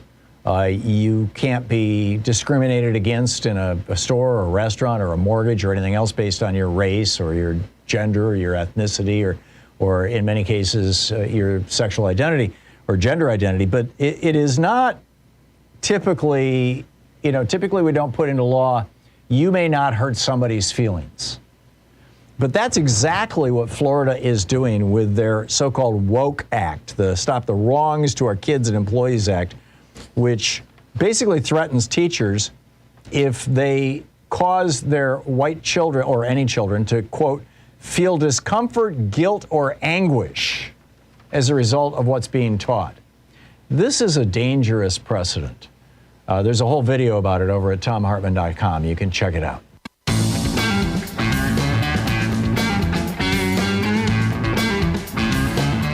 And welcome back. 24 minutes past the hour, so the Fed gets scary. Now the question, have the Birchers won? I mean, this is how bizarre it is. There was a time, I remember in I think it was 1963 or 64, my dad took me to a John Birch Society meeting in Lansing, Michigan. And it was just basically a bunch of, suburban middle-aged white guys who were, playing poker as much as anything else. But, one of them gave me a copy of John Stormer's book, None Dare Call It Treason, about all the communists in the State Department. And I went home and read it, and I was like, whoa! And, they were pretty freaked out about those commies that are trying to take down America. There was also kind of the dark underbelly to the John Birch Society, which I didn't experience with my dad or with... My dad was not a member. He in fact, when he took me to this meeting, he said, you need to know who the crazies are, or words to that effect.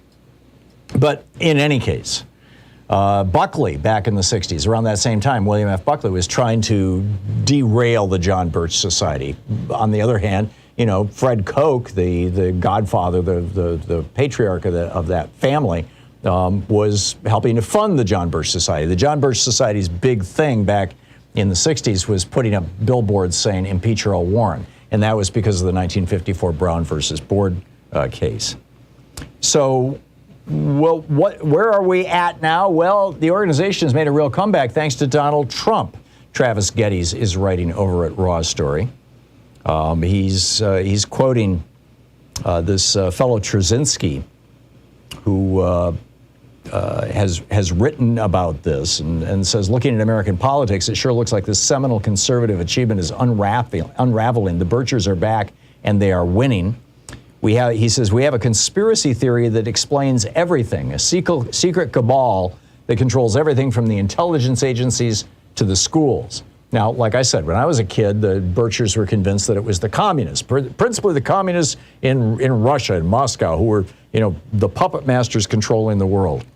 Well, now it's this worldwide group of, I don't know if there's a name for it yet, but I'm sure that they have also, for Hitler, it was the international Jewish conspiracy. And of course, these people are anti-Semites as well. So is this going to work? Is it going to, have they taken over the Republican Party, the John Birch Society, or the Birchers, or these folks? Trzynski writes, from the top down, the Birchers have won. They now own the conservative movement and the Republican Party. Well, does that mean that over time they're going to have more and more power, or is this the beginning of the end of the Republican Party? What say you? We'll be back. You're listening to the Thom Hartmann Program. Call 202-808-9925. The other side of this break, I'll give you a quick update on this weird Secret Service DHS imposter story and pick up your phone calls.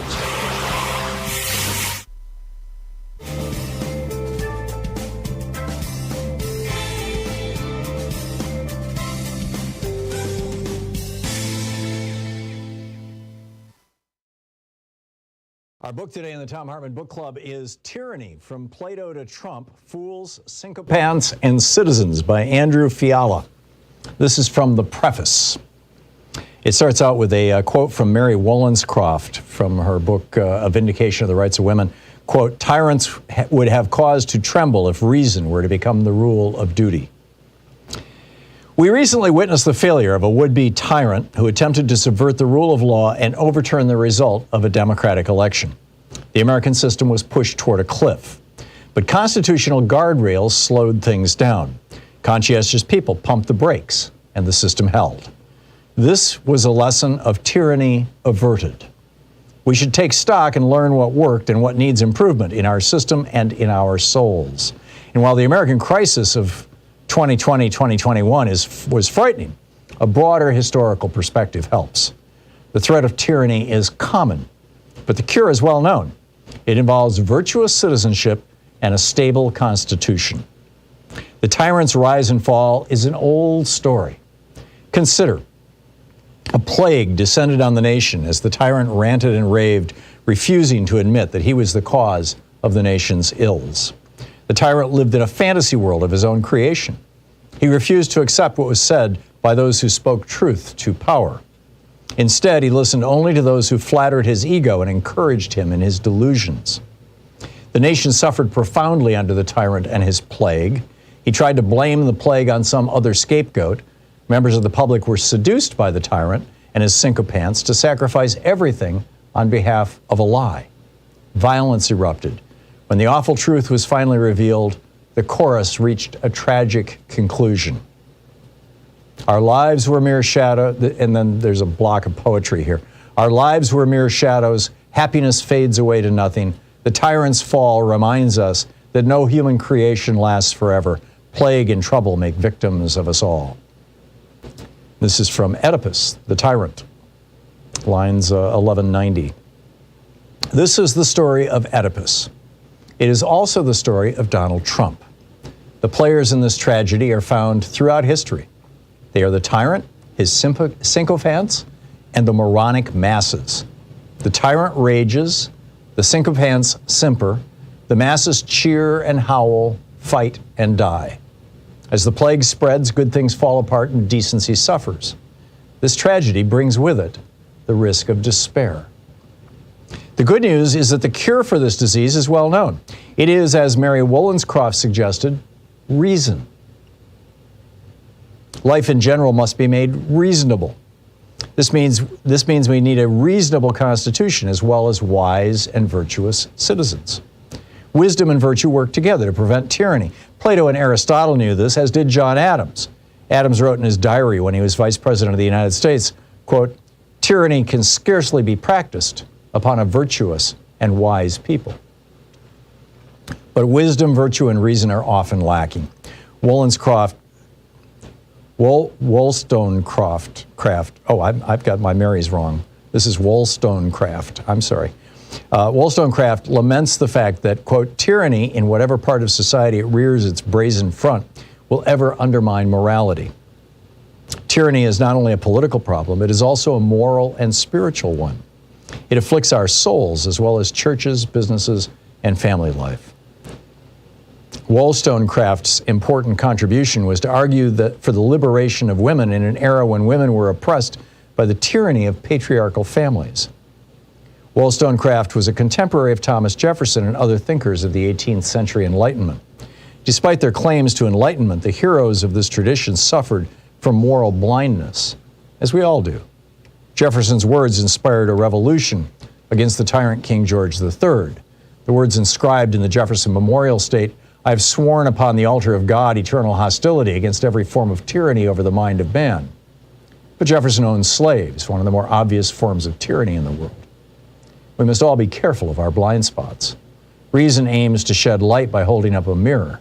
The remedy for tyranny is philosophical self-examination. This is an ongoing process, not a panacea. Each generation must seek to make progress on their path to enlightenment. The good news is that we have made progress. Women were liberated and slavery was abolished. The idea that wisdom and virtue can cure tyranny predates the Enlightenment by over 2,000 years. It was the solution proposed by the ancient Greeks, who gave us the very language we will employ here. Words such as tyranny, sycophancy, democracy, and political philosophy. The Greeks emphasized the need for virtue among the players in the political drama. Modern thinkers built upon this and emphasized the need for a rational system of government that prevents tyranny. Tragedy is avoided when leaders and citizens are virtuous and when a stable constitutional system guarantees individual rights, divides power, and creates checks and balances. We have known the cure for thousands of years, but the disease is genetic. Every generation or so, the conditions conspire to bring together an ugly cast of characters that includes the tyrant, his sycophants, and the moronic fools who cheer him on. The book Tyranny from Plato to Trump by Andrew Fiala.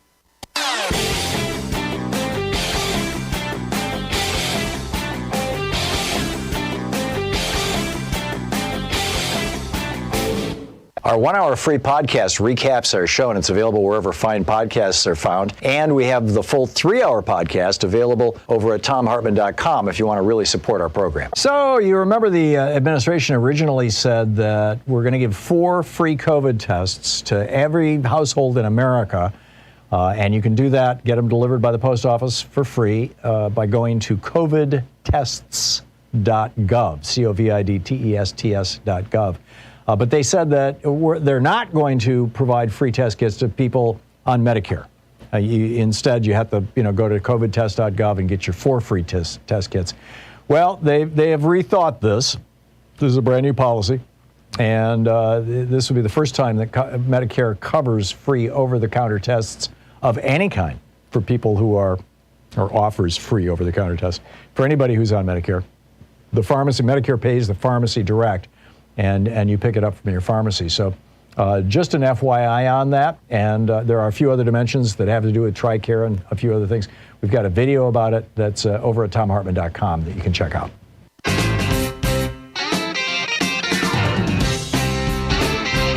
And welcome back to picking up your calls in just a second here. But first, I just wanted to update you. Remember when these two guys who were busted down at Navy Yard in these apartments down the street from where I used to live in D.C., from the D.C. Marina there, it turned out that they had come from Pakistan via Iran, at least one of them, and they were bribing. For 2 years now, they've been passing off giant bribes to members of the Secret Service, including, flat screen TVs and $2,000, super guns and just all kinds of weird stuff.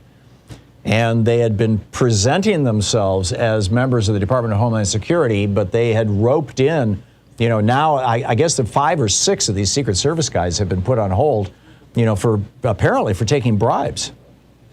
And the prosecutors have been scrambling to figure out what's going on. Well, the plot thickens because the Department of Justice has been so befuddled by this thing. What's going on? Who's it? And the fact that 2 days before DHS busted these guys, before the FBI busted these guys, one of the Secret Service agents that they were bribing warned them that it was coming. So there's something really, really skeezy going on here. It was the U.S. Postal Service who actually busted them, not the FBI. And although they brought in the FBI.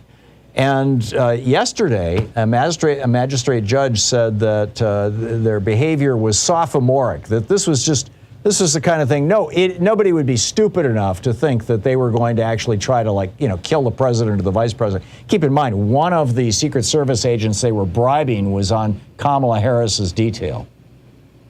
So this federal judge says, wow, nobody would seriously think that this was part of any serious plan. This was sophomoric. He said, and I quote, he said, that's not how foreign intelligence agents work. And so he let them go. I mean, they're still being charged with a crime, but, hey, they can go home. They don't have to post bail. Very weird. Very weird. All righty, so let's pick up your phone calls here. Rich in Central Woolley, Washington. Hey, Rich, what's on your mind today? Hey, Tom, I've got a gift for any Democratic candidates in the state of Florida or Nevada or any other state where big utilities are trying to suppress solar. Mm-hmm. Slogans or frames or conversation starters. Number one is SOS, that the Republicans are stealing our sunshine. Ha! I love it. Number two would be they want to privatize the skies. Yep. Just, I hope some candidates are listening and they can just run with that conversation starter, bumper sticker, slogan, whatever you want to call it. Yeah. And also, I think it opens the conversation to the question of who controls, why should there be private control of any of our energy sources, let alone the sunshine? Yeah. We own the oil, we own the coal, we own what's under our feet.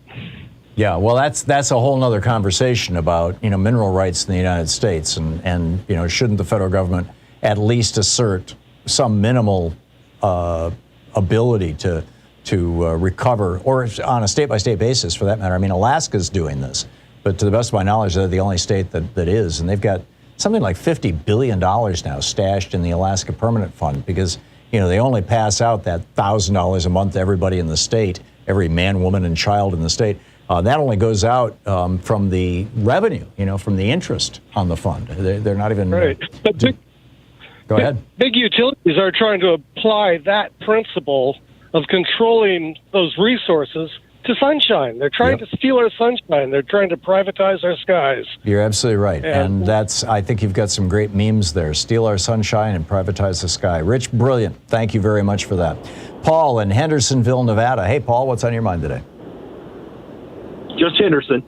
Or Henderson. Thank you. Called you just outside of Las Vegas. So I called a few weeks ago and told you about the electric space heaters running off my solar. Mm-hmm. I got something new that I was looking for solutions to cool off my garage during the summertime. Mm-hmm.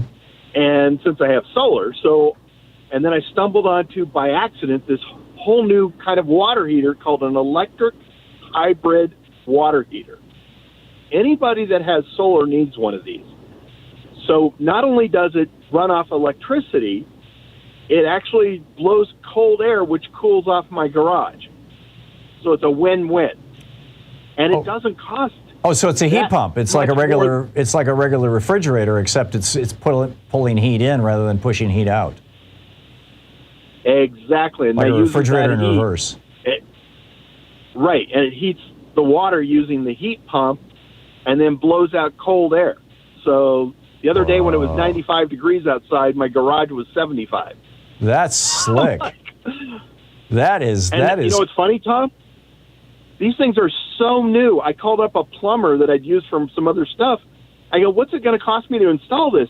And they go, well, can you send it? We've never heard of that. And they've been in business for 30 years. They're so new. Right. But that's I'm amazing. saying the combination. So using electric space heaters when it was cold, cut my gas bill in half, and now I'm waiting for this month will be the first month that I have this thing, and I have a feeling it's going to be, go from, it was like $80 in November to probably $5 this. Wow. Well, and for your space heaters. I also know. Finish your thought. I'm sorry. No, but I was going to just talk about the whole Nevada thing. I have to pay a minimum of $13 every month. Mm-hmm. But what kills me is I shouldn't be paying that. They should be paying me. Oh, yeah. Because I'm generating, in February, the first full month, I generated 1,100 kilowatts and only used just under 600. So they got to keep all that extra generation and charge other people for it, but I didn't. They didn't pay you for it? I pay my $13. No, they don't pay for it in Nevada. You can use that against your current. They don't build a bank like they do in California. Right. I mean, San Diego Gas and Electric is the best one for people having solar because since the gas company and the electric company is the same, you can use the generation of the electricity to offset your gas bill. Interesting. Resistive electric heat is if I'm remembering right, and fact check me on this, but my recollection is that their efficiency runs around 10 or 12%. It's very, very low. And heat pumps run around 40% efficiency, if my recollection is accurate. So you may want to look at, putting one of those, wall units, there's a word for them, where you've got an external, a heat pump on the outside, a coil and condenser on the outside, and then you got one inside in your room, and then you just run the Freon pipe. It's not Freon anymore, but. Yeah, but I just think if somebody's got solar, they really need to look at this electric hybrid water heater. Yeah, that is so cool. That's amazing. Okay, thanks a lot, Paul. I appreciate the call. John in Bellingham, Washington. Hey, John, what's on your mind today? Hey, Tom. I had a question that would have been for Dr. Wolff, but maybe you have the answer. How do the Federal Reserve's tools work, given that the economy has now gone global? Yeah, well, that's another issue. They're by buying and selling bonds, they're increasing and decreasing the supply of dollars. But given that the dollar is the world's reserve currency, there's something like $100 trillion worth of dollars out there, all over the planet. And our economy is a $21 trillion economy, if my recollection serves me correctly. So it seems like that would dilute their efforts, or that they would have to be much more extreme in their efforts to change the money supply. But I'm not the economist here, John. I'm sorry. Yeah, I'm a little curious because mostly what he was talking about with their tools being were interest rates, right? Yeah, raising them or lowering them. Issuing bonds or buying bonds. Right. Yeah. And well, buying and selling bonds is a way of changing the money supply, and would have an impact on interest rates. Again, I am not the expert on this, but let me put that down for next week for Professor Wolff. That might be a great question. Thank you. I'd love to hear it. Okay. And thanks. Another point I'd like to make after listening to what you've been talking about is I'd love to hear the Democrats get a couple of people out there to do the hyperbole in the way that Marjorie Taylor Greene and Matt Gaetz do it. Only have them put out things like, we're taking the January 6th terrorists to Guantanamo for enhanced interrogation. I don't think that there are any Democrats who are willing to play the clown. I mean, basically, Matt Gaetz, Marjorie Taylor Greene, Lauren Boebert, this little band of discredited right-wing Republican crazies. It's a clown show. I mean, they're ridiculed. Lauren Boebert now has a regular Republican in Colorado who just declared he's going to run against her. I mean, he's a state legislator, a serious legislator. He's a Republican, but he's calling her too bizarre. And I don't know about Marjorie Taylor Greene. She comes from this little community in North Georgia where it's just wackadoodles all day long. And Matt Gaetz, his father's a multi-millionaire, and so he's got a lot of resources behind him. But I don't know that there are any Democrats who would be willing to play the fool. It's an interesting idea, John. It's a really interesting idea. It would be good theater. Sadly, what happens is when Democrats come out and tell the truth, and say, like the banks ripped us off and we should be prosecuting banksters rather than bailing them out, that gets treated like they're playing the fool. Weird stuff. We'll be back. You're listening to Thom Hartmann. Visit thomhartmann.com for audio and video archives. It's the True People's Media, picking up your calls right on the other side of this break.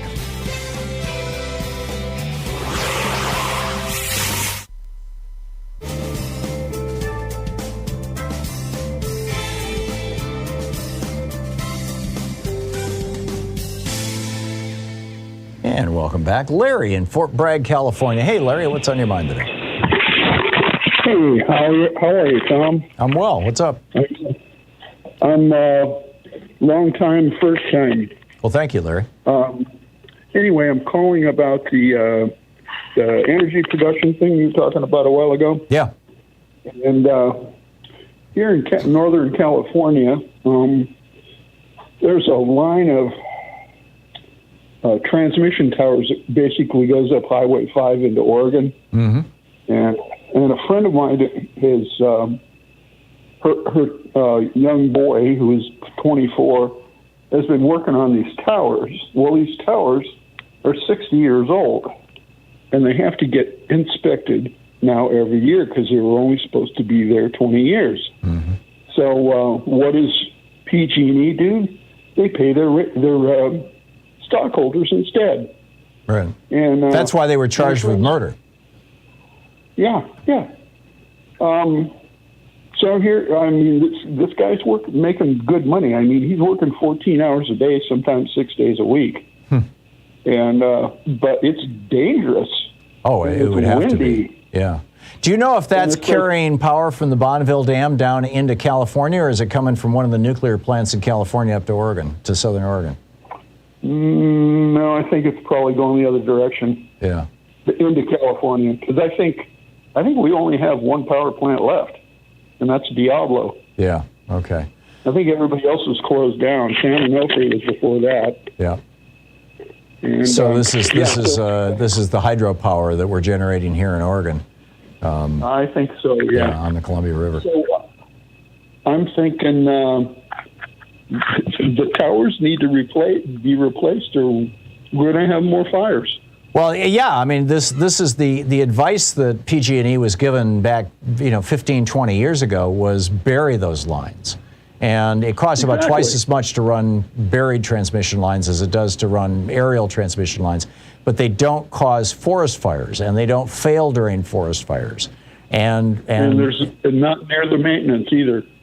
Yeah, I would guess. I don't know much about the buried ones, but we've all seen the high tension lines in these giant towers, and they do require a lot of maintenance. And when the weather gets extreme, the buried lines, most communities in America that have been built since the 1970s no longer have telephone poles. All your utilities are buried in most of America. This isn't rocket science. It's not like some brand new technology. But PG&E, you're absolutely right. They chose to distribute money to their stockholders and to their senior executives rather than use that money to bury their lines. And that's, I believe it was the Paradise Fire was the one where they said, they should have buried those lines. Their own internal recommendation was bury those lines. They chose instead to take that money and pass it out to their stockholders. And what, 83 people died, I think, in the Paradise Fire, if I'm remembering right. Yeah, it was something like that. It was close to 100 at least. Yeah, it was a bad thing. And it was just months ago that PG&E finally paid off the explosion in San Bruno. Yeah. I mean, what is this, 8 years down the road? This is an argument for public ownership of utilities. Rather than answering to their stockholders, these utilities should be answering to the people of the state. And it's just a crime that we ever got into this whole privatization thing. Larry, thank you so much for the call. It is time to privatize, it is time to nationalize, or whatever the word would be, make public our utilities. We'll be right back.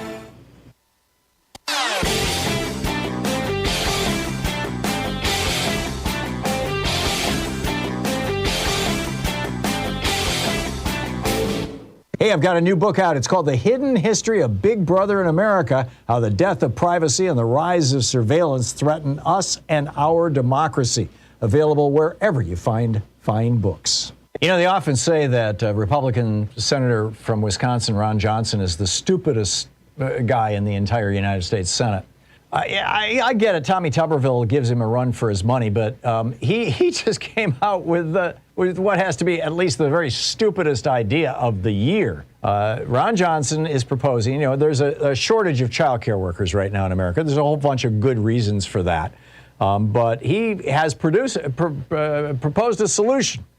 His suggestion, any woman in America who's getting any kind of public assistance, you're getting food stamps, you're getting, tuition relief, whatever it may be, you would be forced to go into daycare centers and care for children. Yeah, seriously. This is Ron Johnson's idea. People who had no training, and one of his assistants said, well, it's just like teachers who teach in public schools where their own kids attend. No, it's not. These are not trained professionals. There's no union. This is nuts. There's a whole video about it over at thomhartmann.com. Check it out.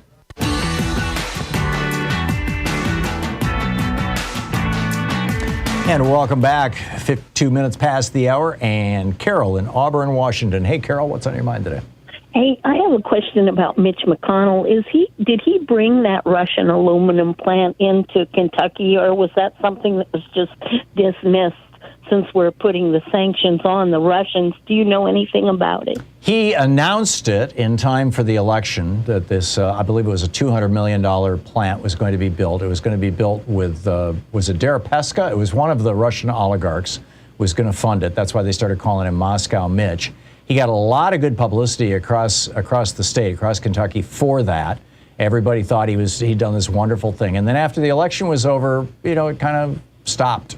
And now it's dead. That's my best understanding. Okay, I don't think they ever even broke ground. I'm not even sure if they acquired land. They might have acquired some land, but I think that's about as close as they got to having an aluminum plant. Okay, that was my question. Yeah. That's all. Okay, thanks a lot. Good to hear from you. Jeff in Washington, D.C. Hey, Jeff, what's on your mind today? How you doing, Tom? You were thinking of mini splits. That's the word for the little mini heat pumps where you just got a unit on the outside. Yeah, it's called a mini split. Yep, thank you.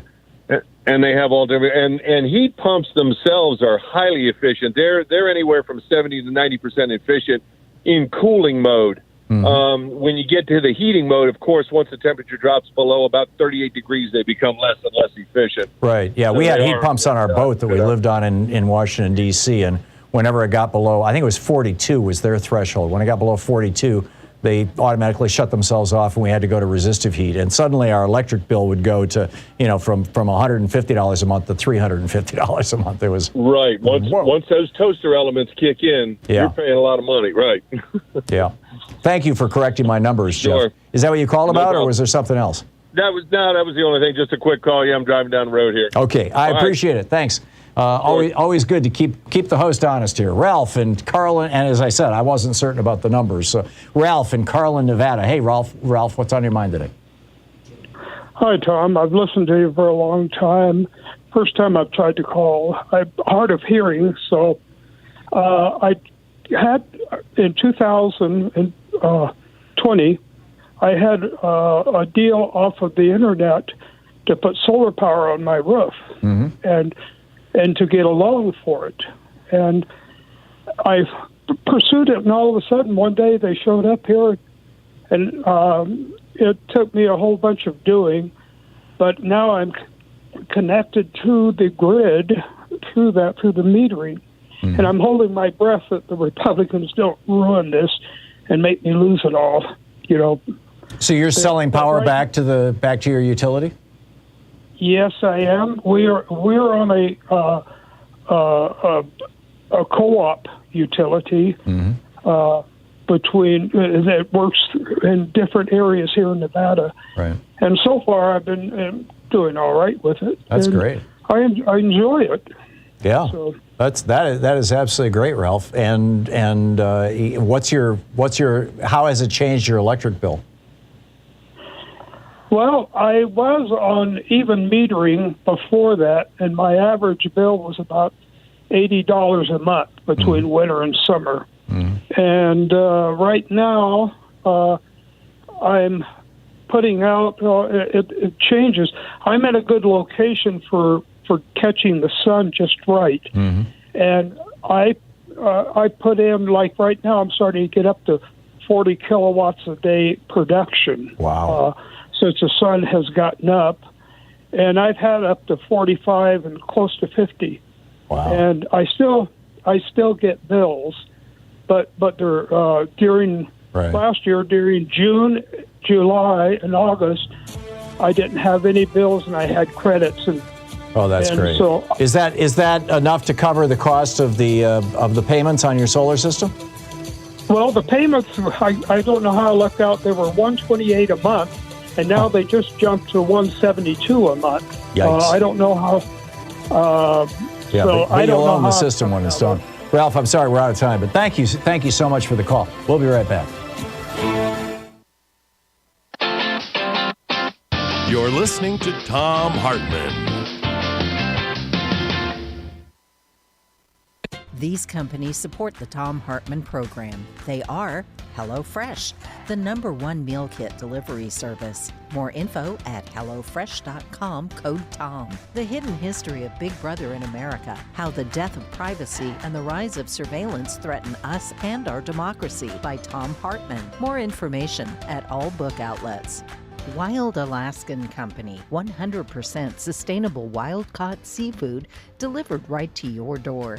More info at wildalaskancompany.com/Tom. Cozy Earth, better sleep, better you. More info at cozyearth.com, promo code TOM. The latest views and opinions from U.S. politics and other fascinating subjects too, including cutting-edge science reports at HartmannReport.com. And Dinovite, a whole food supplement for your pet's immune system. More info at Dinovite.com.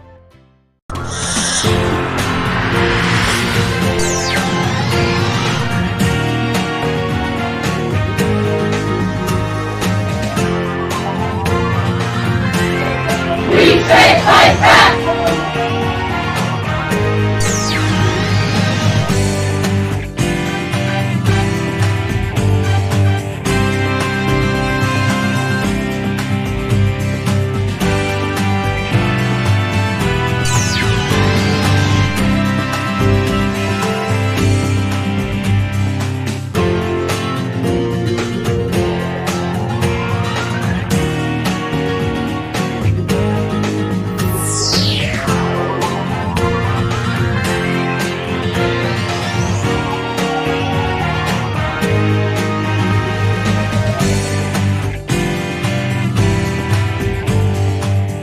Today in the Thom Hartmann Book Club is The Lords of Easy Money, How the Federal Reserve Broke the American Economy by Christopher Leonard. Now, this is from Chapter 1. It's titled Going Below Zero, and it begins our story in 2010. Thomas Hoenig, H-O-E-N-I-G, woke up early on November 3rd, 2010, knowing what he had to do that day and also knowing that he was almost certainly going to fail. He was going to cast a vote, and he was going to vote no. He was going to dissent, and he knew that this dissent would probably define his legacy. Honig was trying to stop something, a public policy that he believed could very well turn into a catastrophe. He believed it was his duty to do so, but the wheels were already turning to make this policy a reality, and the wheels were far more powerful than he was. The wheels were powered by the big banks on Wall Street, the stock market, and the leadership of America's Federal Reserve Bank. Everyone knew that Honig was going to lose that day, but he was going to vote no anyway. Honig was 64 years old, and he was the president of the Federal Reserve Bank of Kansas City, a position that gave him extraordinary power over America's economic affairs. He was in Washington that morning because he sat on the Federal Reserve's powerful policymaking committee, which met every 6 weeks to effectively determine the value and quantity of American money. Most people in America don't think very much about money, meaning the actual currency, that thing we call the dollar. The word dollar is, in fact, a slang term for American currency, which is actually called a Federal Reserve note. People spend Federal Reserve notes every day if they're lucky enough to have them, but they rarely think about the complex, largely invisible system that makes money appear out of thin air. This system is the U.S. Federal Reserve System. The Fed, America's central bank, is the only institution on earth that can create U.S. dollars at will. Because he was a senior official at the Federal Reserve, Thomas Honig had to think about money all the time. He thought about it in the same way that a very stressed-out building superintendent might think about plumbing and heating. Honig had to think about money as a system to be managed, and to be managed just right. When you ran the system that created money, you had to do your job carefully, with prudence and integrity, or else terrible things might happen. The building might flood or catch fire. This is why Honig felt so much pressure when he woke up that November morning in Washington, D.C. He was staying at a very nice hotel called the Fairmont, where he always stayed when he traveled from his home in Kansas City to the nation's capital. Honig was in town for the regular meeting of the Federal Open Market Committee, or FOMC for short. When the committee met in Washington, its members voted and set the course of the Fed's actions. There were 12 members on the committee, which was run by the powerful chairman of the Federal Reserve. For a year now, Honig had been voting no.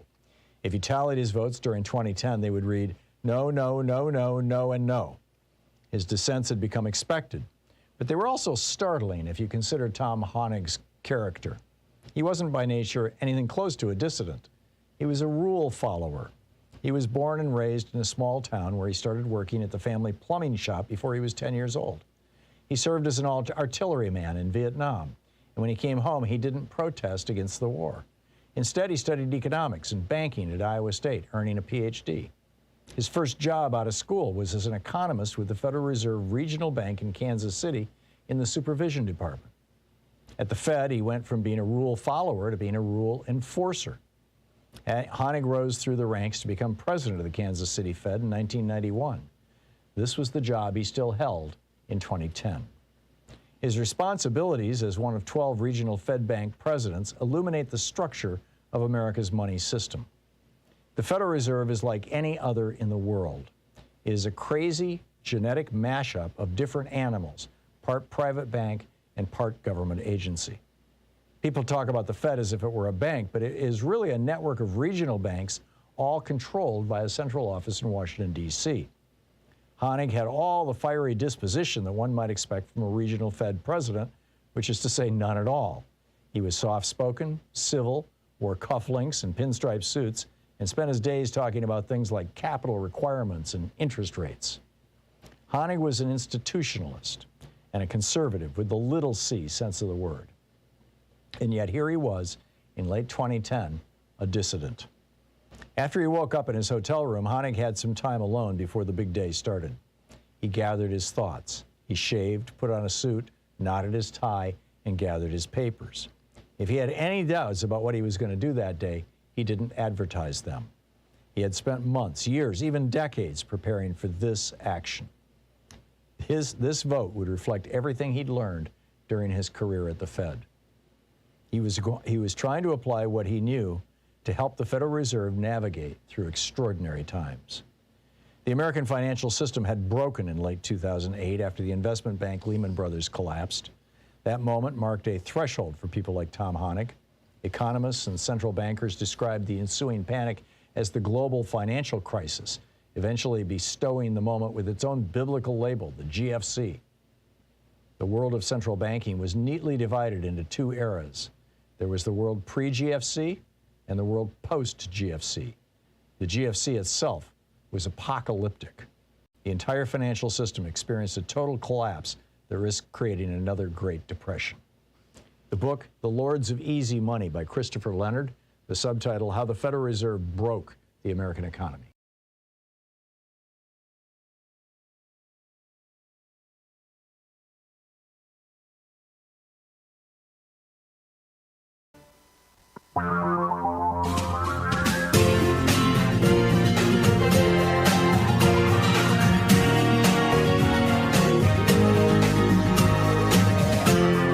This is the Thom Hartmann Program.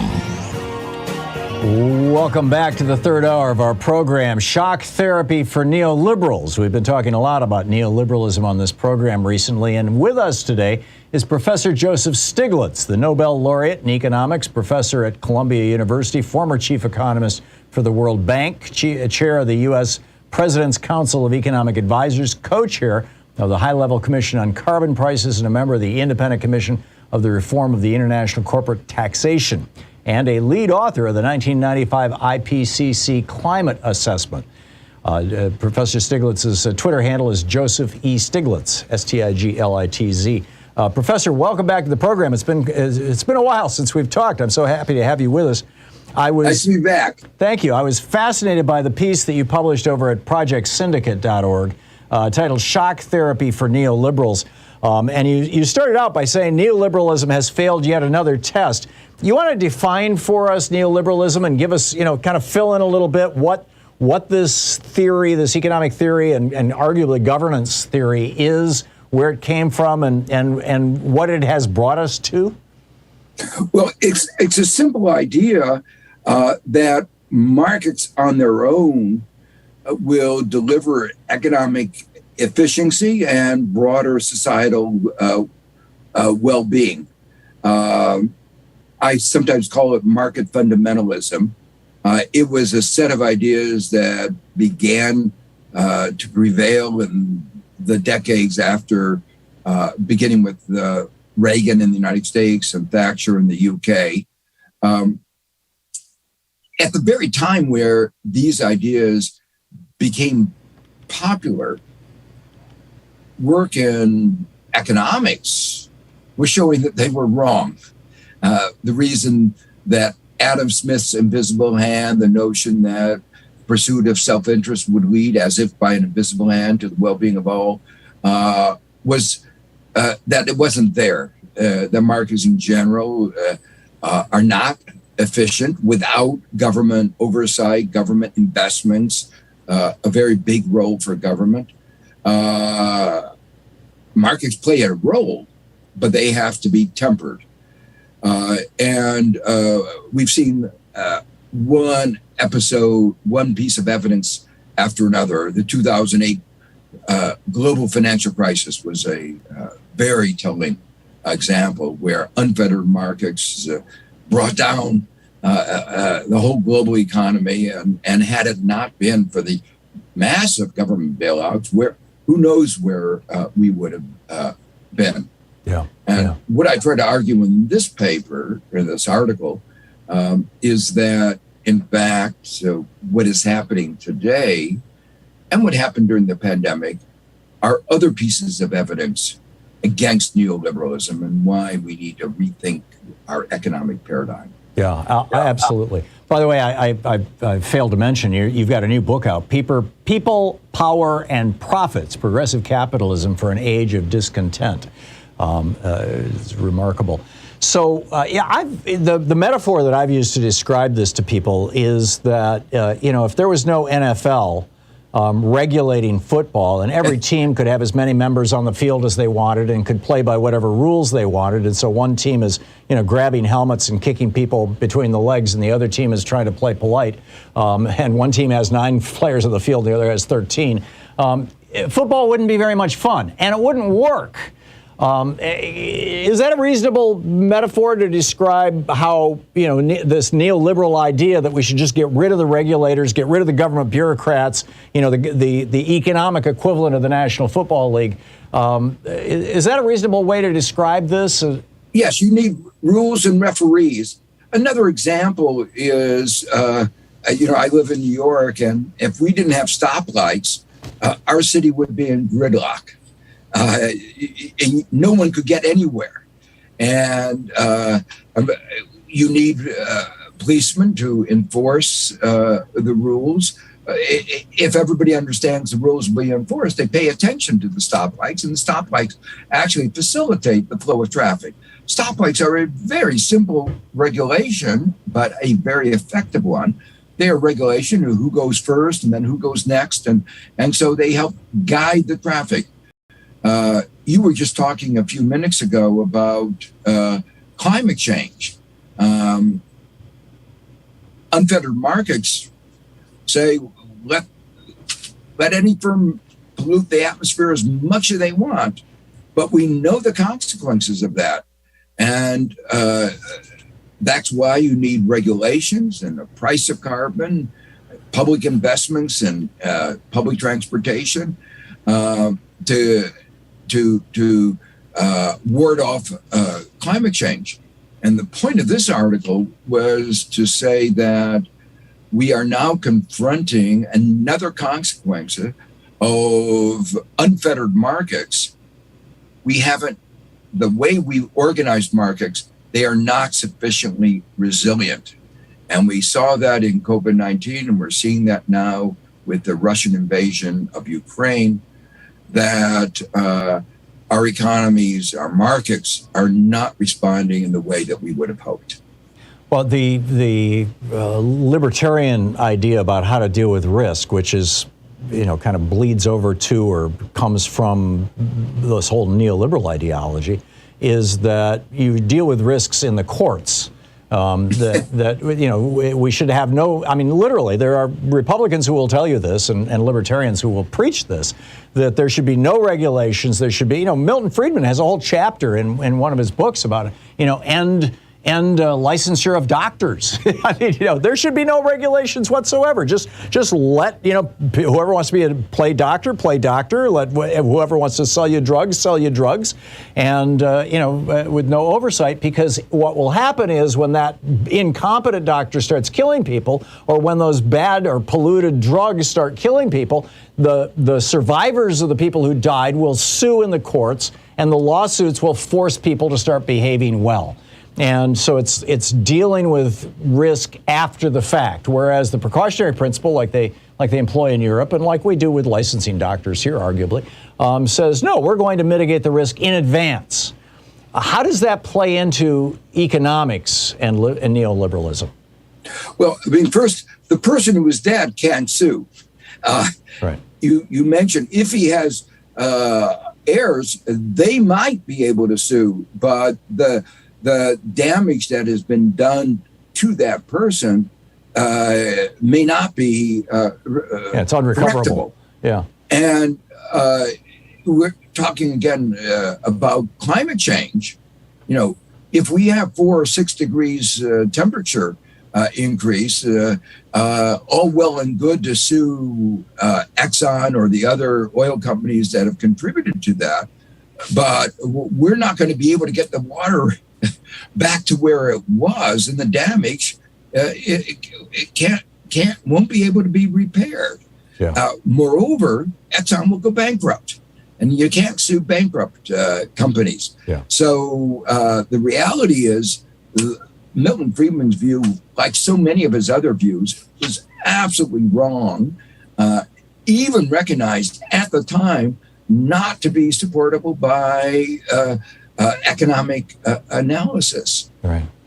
You have to take ex ante measures. And we're seeing that right now because, for instance, Germany did not pay attention to the risk of becoming excessively dependent on Russian gas. Right. we are seeing not only energy prices going up. A real concern here is that we are not being able to take as strong actions against Russia as we would like. Germany's not willing to engage in a strong sanctions, particularly with respect to gas and other sources of energy, because it's so dependent on Russian gas. And the political consequences of that are enormous. I mean, just think of all the people in Ukraine that will die as a result of our inability to take stronger action against Russia. Who's going to sue? I mean, and the damage is being done to the global order and being done in Ukraine. There's no ex post remedy for that. Yeah, absolutely. We're talking with Professor Joseph Stiglitz. He's got a new book out, People, Power, and Profits, Progressive Capitalism for an Age of Discontent. Sir, we have just about a minute and a half left. What's your analysis of where neoliberalism is at right now? I mean, how it took 3 decades, basically, for Friedman and his buddies to sell it before Reagan bought it in this country. And we've had 4 decades of it as a governing principle, essentially. But it's people are starting to get wise to this. How do you think this is going to flush out? Well, the point you just made is absolutely right. People have realized that neoliberalism didn't work. Not just the failure, global financial crisis in 2008, our lack of resilience that we saw in the pandemic, what we're seeing now in the Russian attack against Ukraine in terms of energy prices and food prices, the lack of resilience. Shipping 60,000 factories to China. and our ability to produce simple products like masks, let alone more complicated products like tests and ventilators. Our economy has actually been greatly weakened as a result of the dominance of this neoliberalism. So the optimistic note is that with so many people realizing the multiple dimensions of the failure of neoliberalism, that there is a resolve.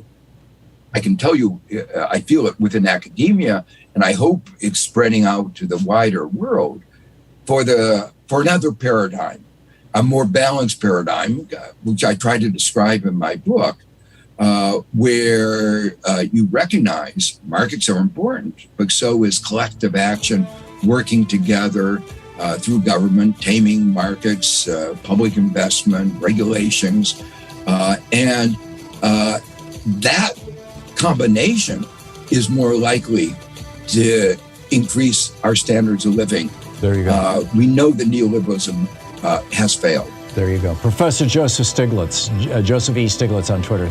Sir, thank you so much. Thank you. And hang on. Is the Thom Hartmann Program. His new book is People, Power, and Profits, Progressive Capitalism for an Age of Discontent. We'll be back. It's 18 minutes past 3.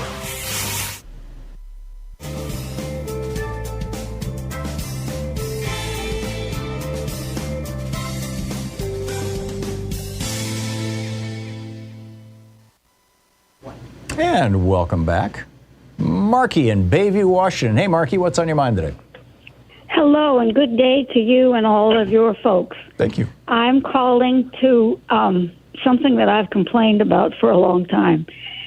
If the fossil fuel people are addicted to fossil fuel, and if they had invested in alternative energy 40 years ago, they would still be super rich. Yeah, when Jimmy Carter was pitching it. Yes, and also, if now that's gotten to the point where it's not financially feasible for them, so they painted themselves into a corner, and they're desperately pushing fossil fuel as much as they possibly can until we run out.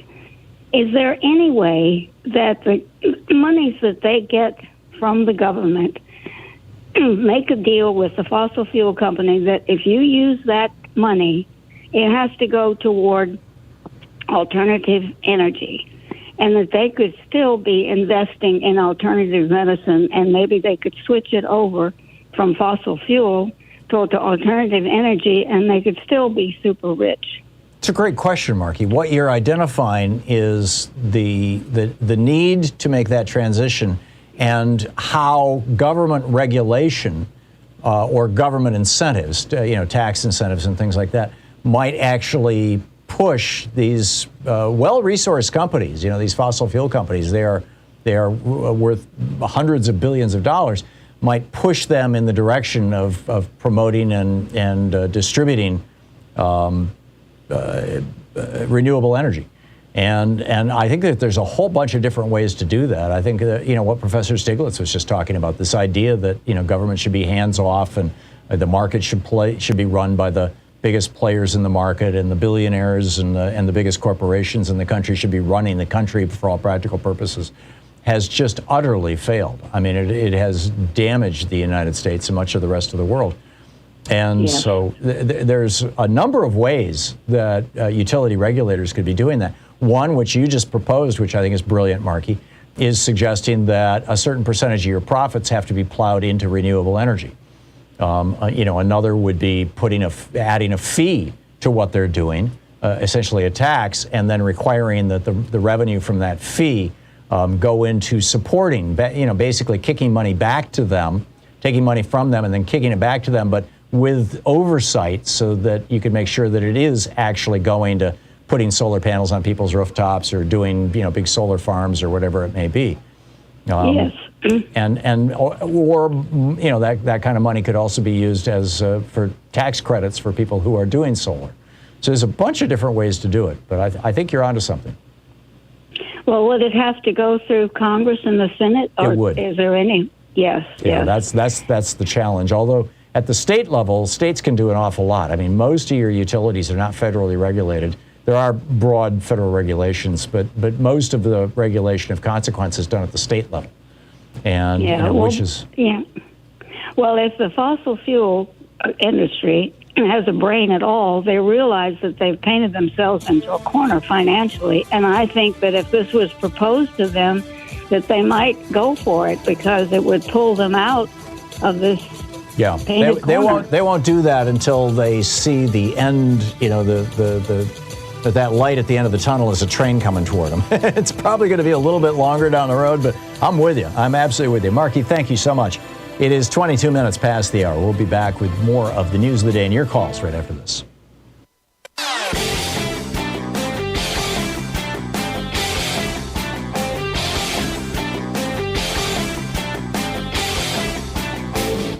Change starts with you. You can be calling your Democratic or Republican representatives to let them know what you think by calling 202-224-3121. It's the Capitol switchboard. It'll get you right through to them. Have you noticed that people are basically imitating Donald Trump all over the country? We're seeing all this rude behavior, sexist, racist behavior.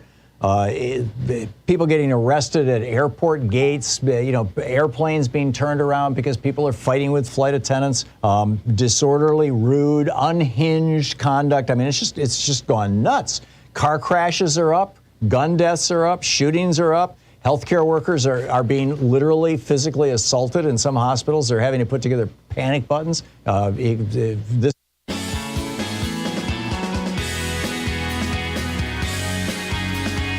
Thom Hartmann here with you. So how much longer is the Donald Trump power, as it were? How much longer is he going to have any power at all in the Republican Party? This is fascinating. Frank Luntz just came out. Frank Luntz is not going to be any good buddy with Donald Trump any day soon. He just came out and said that Republican leaders are laughing at Trump behind his back. Now, I can't think of anything that would make Trump crazier. But Luntz was talking to the Daily Beast, to a reporter at the Daily Beast, and he pointed out what Chris Sununu said. Now, I pointed this out on this program I think it was on Monday, because he said it over the weekend, if my recollection is correct, at the Gridiron Club dinner, where everybody got COVID. Chris Sununu is the governor of New Hampshire. He is the son of John Sununu, who was the former governor of New Hampshire, and who was like a big deal in either the Reagan or the George H.W. Bush administration. And Sununu, during the Gridiron Dinner event, was one of the speakers, and he said of Trump, he's effing crazy, only he actually said the word. He said, I don't think he's so crazy that you could put him in a mental institution, but I think if he were in one, he ain't getting out. And everybody laughed.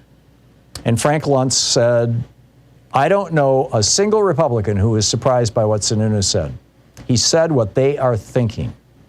They won't say it in public, but behind his back, they think he's a child. They're laughing at him. That's what made it significant. So the question in my mind is, number one, how much longer is Trump going to last as a Republican or as the leader of the Republican Party? How much longer is Romney McDaniel going to continue to, shine his shoes and jump every time he tells her to? How much longer are Republicans going to continue with their bowing down to him? Kind of question number one. But question number two, when Trump completely fades, and I predict he will over the course of the next 2 years, when Trump completely fades, is he going to be replaced in the Republican universe by another authoritarian neo-fascist, as I personally believe Josh Hawley and Tom Cotton would be at the top of the list for that? Or is he going to be replaced by an old-fashioned Republican, a Paul Ryan kind of Republican, just basically a corrupt, business guy like Mitt Romney? And I don't know the answer to that question. I could build a case for either one. I can tell you that the momentum in the party right at the moment is towards fascism. But there are also voices in the party. You've got the whole Lincoln Project thing. You've got the Liz Cheney and Adam Kinzinger. There are voices in the party who are starting to say, no, wait a minute. We're not going to go down the crazy route anymore. It got us where we are, but now this QAnon cult has taken over, and all these people, they're all hysterical about, Democrats drinking the blood of children and stuff, and it's just too over the top. So let's just go back to tax cuts for billionaires and deregulation of polluting industries. The old-fashioned Republican stuff. What do you think? You're listening to the Thom Hartmann Program. Call 202-808-9925. Is Trump toast? And if so, how does the Republican Party recover? Also, up next, Geeky Science and your phone calls.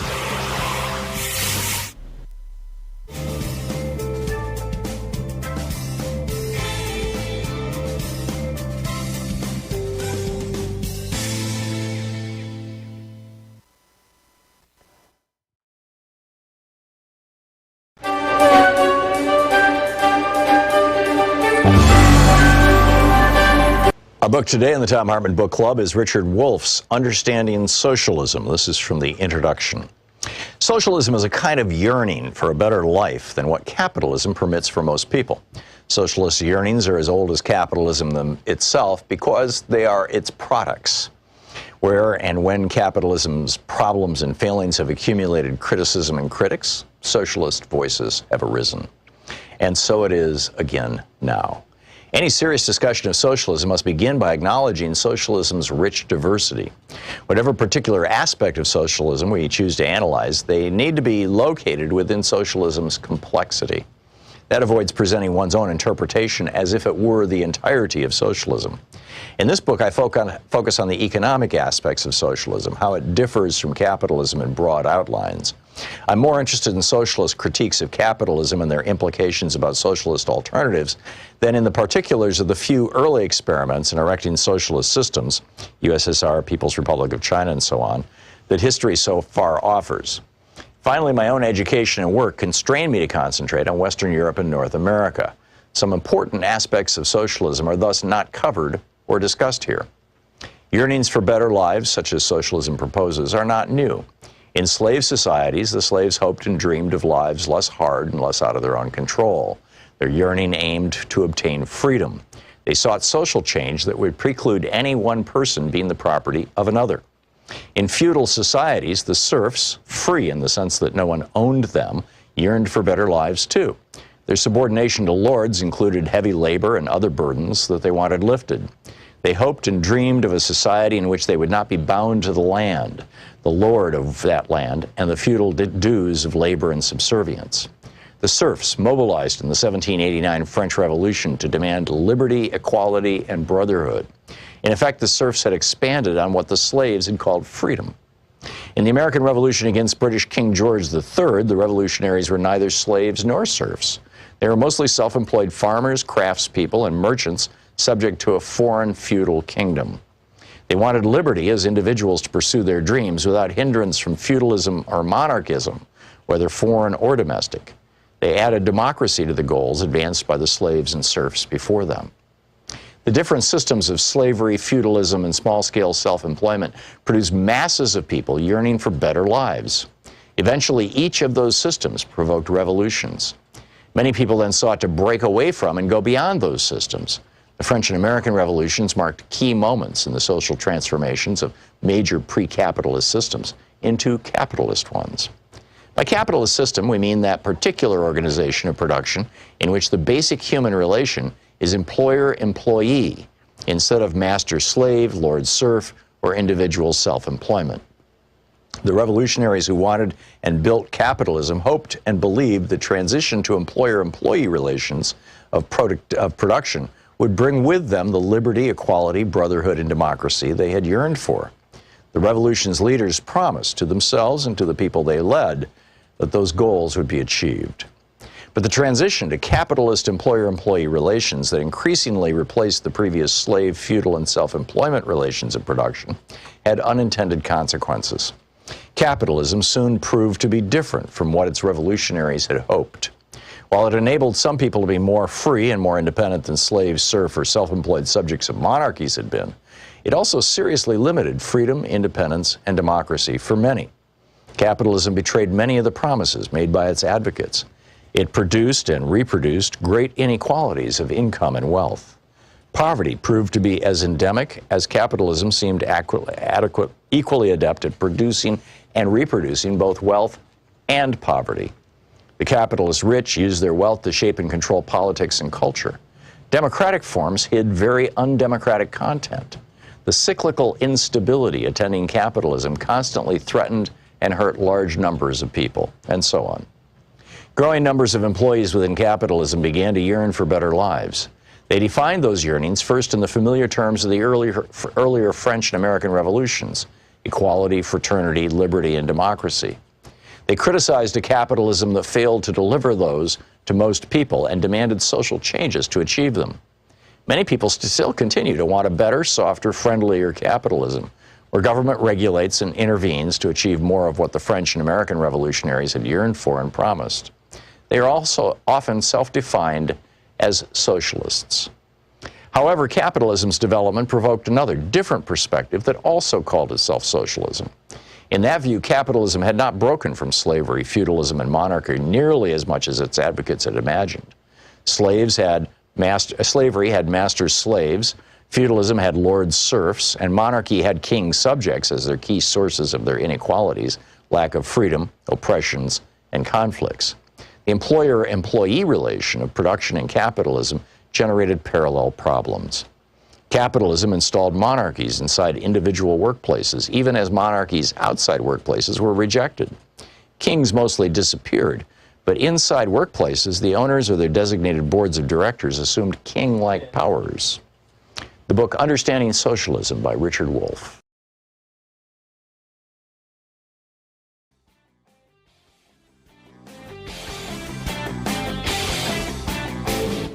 Hey, thanks so much for sharing our program and for reaching out to our stations and sponsors and letting them know that you're listening. It really means a lot to us. The American Lung Association just came out with an amazing new study where they took Joe Biden's goal of a zero-emission power grid by 2035 and zero-emission passenger vehicles across the United States by 2035, which is a ways down the road, and trucks and buses being zero-emission by 2040, and said, okay, what'll happen if we do this? They discovered that over 100,000 lives would be saved, people who wouldn't be getting cancer and COPD and asthma and all these kind of things. Over $1.2 trillion in public health costs would be avoided, and just massive, and 2.8 million fewer asthma attacks, among other public health problems. They note how extraordinary this would be, what a huge and positive impact it would have on America's public health, and how it's completely doable. The American Lung Association. The one note they say is that, quote, opposition from Republicans and 2 key Democratic senators makes it easier said than done. You can check it out at thomhartmann.com.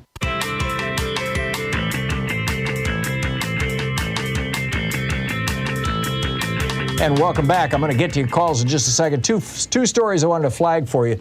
The first is, and by the way, Beto O'Rourke tweeted about this earlier today, and I retweeted his tweet. You can find it over on my Twitter timeline at Thom_Hartmann. But Greg Abbott is trying to jack up inflation so that he can blame it on Joe Biden. I'm serious. Whoa. Thank you. No, I'm still here. That was not the metaphorical hook coming out from behind the curtain. No, you're not going to say that. Anyhow, Greg Abbott is trying to jack up inflation. He's trying to jack up prices. And he's doing this by having the state police, quote, inspect, end quote, every truck coming from Mexico. Now, we're talking millions and millions of dollars. So, just at the FAR bridge, this is one, PHARR, one particular bridge. Normally, 3,000 commercial trucks cross that every day, $60 to $70 million a day worth of goods. And a lot of those goods, by the way, are necessary. They're like on their way to Detroit to be to be made into cars. I mean, a lot of your auto manufacturers are doing much of their manufacture. Their engine blocks are coming from Mexico, for example. So Greg Abbott is trying to put a wrench in this thing, and he says he's doing it to punish the Biden administration for talking about eliminating Title 42, which is, keeping immigrants out of the United States based on public health, which is just a whole nother bizarre thing. But he claims that, we're going to disrupt the drug traffickers and the people and the human traffickers. Well, they haven't found any drugs. They haven't found any humans. What they have done, though, is for 6 days now that they've been doing this, they have just basically shut down commerce between the United States and Mexico along the Texas border, and it's starting to hurt. So just keep an eye on this. Republicans are trying to drive inflation as hard as they can, as fast as they can, so they can turn it into an election issue this fall, number one. Number two, our geeky science for the day. The Biden EPA has unveiled the first ever blueprint to actually protect endangered species from pesticides. You'll recall that when Donald Trump became president, there was a particularly nasty pesticide that had been banned by the Obama administration, and Trump changed that, just intervened and said, oh, no, that pesticide is fine. It causes neurological damage to children, human children, not insects, children. And, so for a couple of years, it was in our food supply. Well, Biden just banned it again. But now the EPA is saying that they're going to put together a plan to protect not just you and me from these pesticides, but endangered species, including a lot of insects that are on the endangered species list. This is literally the first time the EPA has ever put together a comprehensive work plan on this. It's a BFD. This is... in fact, as one person notes, there is this the Federal Insecticide, Fungicide, and Rodenticide Act, FIFRA, and one of the observers said for most of the EPA's history, the agency has met these duties for less than 5% of its FIFRA decisions, and as a result, there are all these lawsuits against the EPA.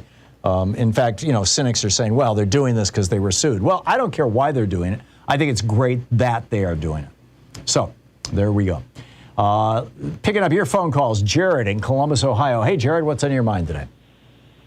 Hey, Tom. Thanks for taking my call. I'm a really big fan of the show. Appreciate everything you do. Thank you. Hey, I wanted to reach out today. By profession, I'm a utility scale renewable energy developer. I build, power plant size renewable energy projects, specifically PV solar. And I wanted to bring to your attention a trade case that's in front of the U.S. Department of Commerce brought by a small manufacturer called Oxen Solar. I don't know, are you familiar with this trade case at all, Tom? I'm not. Okay, well, and I encourage you and your audience to Google this, but I just want to flag it, that this case is essentially a retroactive tariff on solar cells and modules imported from Vietnam, Cambodia, Thailand, and Vietnam. And essentially the impact of this case has put essentially a chilling effect on the utility scale solar market across the United States. And millions of investment in large-scale projects that are already well advanced or under construction are now being halted or stopped entirely. And is this an import tariff? It is. Is it one of the tariffs that the Trump administration put on things? It's a continuation brought on by one of the parties that had originally brought one of those trade cases, the Section 201 trade case.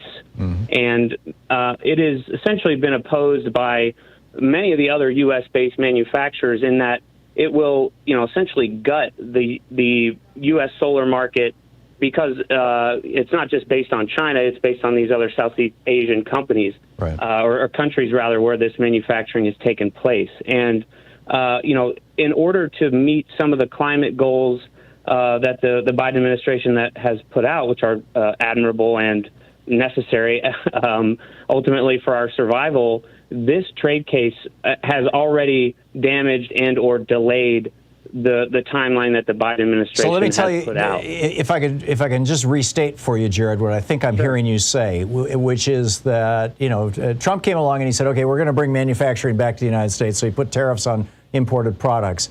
The problem in the case of the solar industry is that the industry itself, the installation of solar systems throughout the country, has to hit some sort of a critical mass before there's enough demand that American manufacturers are going to start meeting that demand.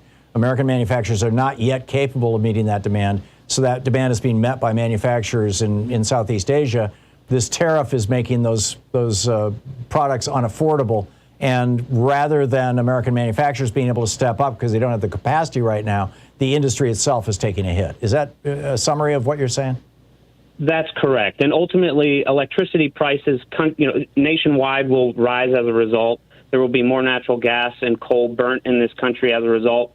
And ultimately, more PV solar will be deployed across the United States under the Trump administration than under the Biden administration. Yikes. It is that catastrophic. And so that in the Financial Times, there was an article headline from the CEO of the company called Solve, which is the largest installer of utility-scale projects in the United States, essentially saying the same thing, that Trump's policies were better for solar than Biden. Not that they were good, but they were at least knowable. And this level of uncertainty represents a huge detriment to our climate goals and to ultimately, Jared, tweet me some information, and I'd love to dig into it. It makes sense, but that said, I'm never quite sure, particularly with a brand new caller, what agenda you've got or whatever. But check out, go to the SEIA's website. That's the main industry group. I think we all support U.S. manufacturing, and the stuff in the Build Back Better Act is absolutely critical, and that will help to generate a massive boom of U.S.-based manufacturing of renewable energy technologies. Right. We just have to get the politics done, and we all want that. It's just the reality of the world in which we live. No, I got it. And, I totally got it. Yeah, so thank totally you. I appreciate everything you do. Thank you so Jared, much. thanks a lot. And, pass the information along to me. The best way to talk to me is via Twitter. Angelo in Chicago. Hey, Angelo, what's on your mind today? Hello, how are you? I am fine, thank you. How about you? Very well. Thank you for your program. Sure. I happen to be, my profession is I'm a salesman, and words are very important in my trade to make my presentation more palatable. People have to agree that whatever I have to say is something to their benefit. There's two words I, as a liberal, that I find very, very disconforming and put us always in the position of being the visiting team rather than the home team in terms of a political argument. One is the word free. God bless, our brother, Bernie Sanders is talking about free colleges and all that. And then whenever we present that to our fellow citizens, the word is there's nothing free. And they're right. There's no such thing as a free fire department. There's no such thing as a free, police department. The word that should be substituted for free should be publicly funded and publicly provided. That's very acceptable because it's very easy to say my kid is going to a publicly funded high school. Yeah. Why wouldn't be going to a publicly funded university? Sure. That's one term. The other term is one, and you're very guilty of that, and as well as very, very smart people. When they define the term neoliberal, we like to consider ourselves liberal. When somebody says, I'm a neoliberal, that means he's a more progressive, more modern. No, neoliberalism is a word that came out of Europe. Milton Friedman was the only American at that meeting in 1937 in Paris, where they came up with this word. The word liberal in Europe means something very different than in the United States. The liberal parties in Europe are the ones that think that there should be no regulation of corporations. They are the libertarians. And we're stuck with this word, number one. And number two, I would point out to you, Angelo, that liberals generally in the United States no longer use the word liberal to describe themselves. It's been at least 5 years since progressive politicians, used the word liberal to describe themselves, probably more like 10 years. And now they use the word progressive. So I really don't, number one, you've got an entire generation of young people who studied what neoliberalism is in high school, because, they actually talk about it in class, and they understand what neoliberalism is. And number two, the word liberal has been replaced by the word progressive. So I get your critique, but, I'm not buying it. Thanks a lot for the call, though. Mary in Long Beach, Washington. Hey, Mary, what's up? Oh, hi, Tom. You are lively today. Hey, on the show, The Circus. Thank you. And on the show, The Circus, they said that only about 72% of black voters were supporting Democratic candidates in the midterms because the Dems didn't do enough on voting rights and inflation and whatever. Yeah. And then they said if they brought back Trump's name going into the White House, participation shot up, way up. And what he was saying in there was that if we go into the midterms with only 72% of black voters, we absolutely lose the midterms. Right. So what I'm saying is we should not dismiss. Well, the other thing was black voters, a lot of them, just like the rest of us, don't understand that the midterms are a gateway for the Trump presidency. And if we could make black voters understand more that whether it's Trump or a Trump wannabe, either one's a tragedy. Yeah. I don't think this is how important the midterms are. Yeah, I get what you're saying, Mary, and the wonks who sit around and go, well, the black vote, and here's the Hispanic vote, and here's the gay vote, and here's whatever. But I think that what you're saying applies to probably all voters, that, people think if Donald Trump is coming back, I better get out there and do something. So, point made, Mary, and a good point. But I think that we need to let everybody know. Now, if that means that I need to stop saying that I think Donald Trump is going to vanish, well, let's hang on to him until after November anyway. We'll be right back. You're listening to Thom Hartmann. Visit thomhartmann.com for audio and video archives. Helping you win the water cooler wars now that we're back to water coolers. We'll be right back.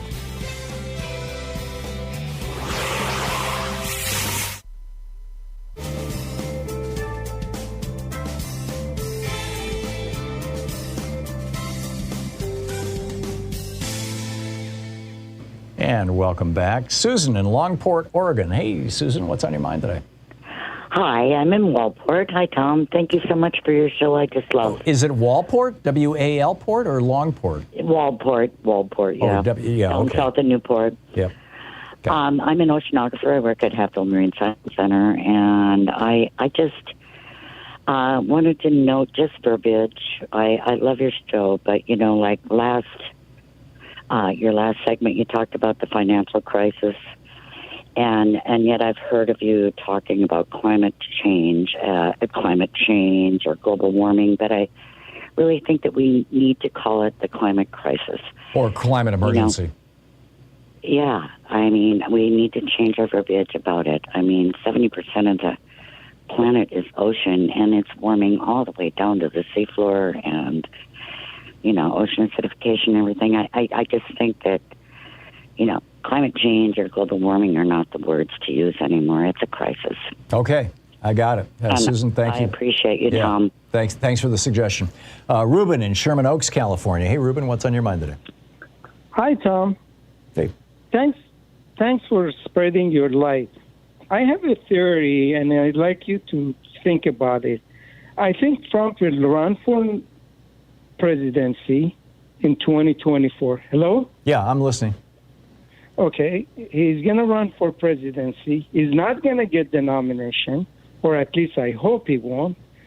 And he's going to call it rigged election, and he's out to his next grift, create his own new party. I completely agree with you, Ruben, excuse me. I completely agree. He has made several $100 million. He's got this incredible grift going where he's hustling from people like there's no tomorrow, and 2, 3, 4, 5, 6 emails a day, just draining the bank accounts of his mostly elderly donors.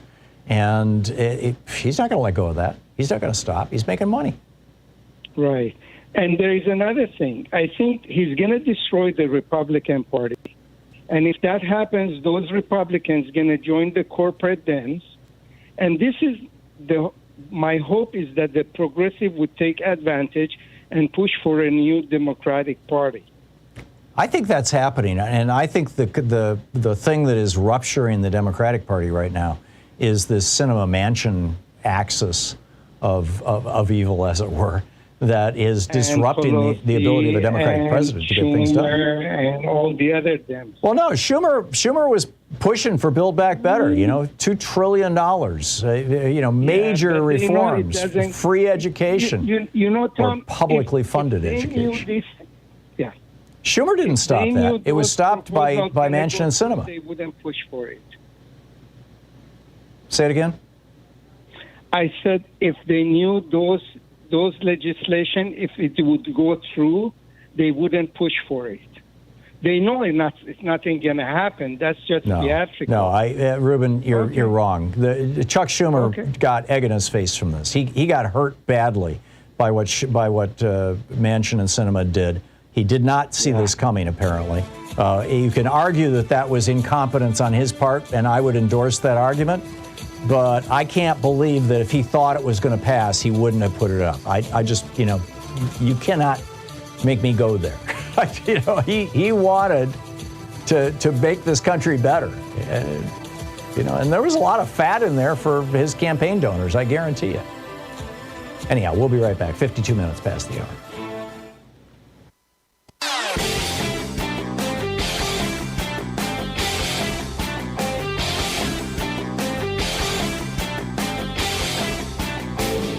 Share the Thom Hartmann program with your friends. We're available on SiriusXM, Free Speech TV, Pacifica, commercial stations nationwide, YouTube, Twitter, Facebook, on the Thom Hartmann app, and you can even tell your smart speaker to listen to the Thom Hartmann program. Remember Paul Manafort? He used to be business partners with Roger Stone back in the day, working for Republican politicians like, Nixon and Reagan. Well, in 2004, he took a really sweet gig over in Ukraine, helping the Russians, President Putin, install Viktor Yanukovych as the president of Ukraine, a nice Putin puppet. That same year, though, the people of Ukraine said enough, and basically Yanukovych got driven out of the country. So they tried it again in 2010. Let's bring, this Putin puppet back into Ukraine, Yanukovych. And it worked until 2014 when they got kicked out. So he gets kicked out of Ukraine, Manafort. So what does he do the next year, 2015? He decides to run the Trump campaign. Are you starting to see a pattern here? Yeah, could be. Okay, there's an entire video that outlines this whole timeline over at thomhartmann.com. Check it out.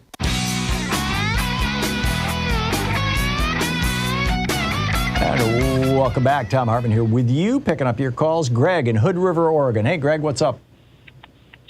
Hey, Tom. Thanks for taking my call. I don't think climate crisis is a strong enough word. when you read about the temperature in Antarctica being 90 degrees above average, and at the same time the Arctic was 40 degrees above average, is there a stronger word than crisis to use? Well, I suggested emergency. Emergency, yeah. Well, I've been reading about this and following it for 40 years, and I'm all in a state of panic. I'm all ready to strip down naked and run down the middle of the street yelling fire. Panic does not serve anyone, Greg. Panic is not a good place to hang out. But use that as a motivation, because there are a lot of things that need to be done, and you can be part of the effort to get them done. Greg, thank you for the call. Joanne in Roseville, North Carolina. Hey, Joanne, what's on your mind today? Oh, hi, Tom. How are you doing today? Oh, fine, thank you. What's up? Good. I'm a long-time listener. I love your show. I wanted to let you know that. Thank you. I called you a while ago when I lived in Belhaven. Now I've moved to Roseville. Mm-hmm. A few days ago, you mentioned that you mentioned your frustration, as everyone seems to be frustrated with Merrick Garland. And you also mentioned that he was a conservative and that he also was a member of the Federalist Society. That's my understanding. And I tried to find, I did some fact-checking to find something that would tell me that. Maybe you can direct me in the right direction, but I couldn't find anything that told me that he had been a member of the Federalist Society. Okay. Is there something that you could help me with? I belong to a group that, we kind of do political things, and everything we fact-check. And that was one of the things that came up, or I presented, and no, we couldn't find anything. So is there a way that I can find out about him? I just, Merrick B. Garland, Federalist Society. It's over at the federalistsociety.org website, fedsoc.org. And, it's right there. The U.S. Attorney General. The Federalist Society is bragging about it. Here's the link, fedsoc.org/contributors/Merrick-Garland. That's the website. So, Joanne, good luck, and thank you for the call. And thank you for being with us today. We'll be back tomorrow, same time, same place. In the meantime, don't forget, democracy is not a spectator sport. It requires all of us. That includes you. So get out there, get active, tag, you're it. We'll see you tomorrow. Have a great afternoon. Be good to yourself and the people around you, eh? And say a prayer for peace in the world. We got a tough time here.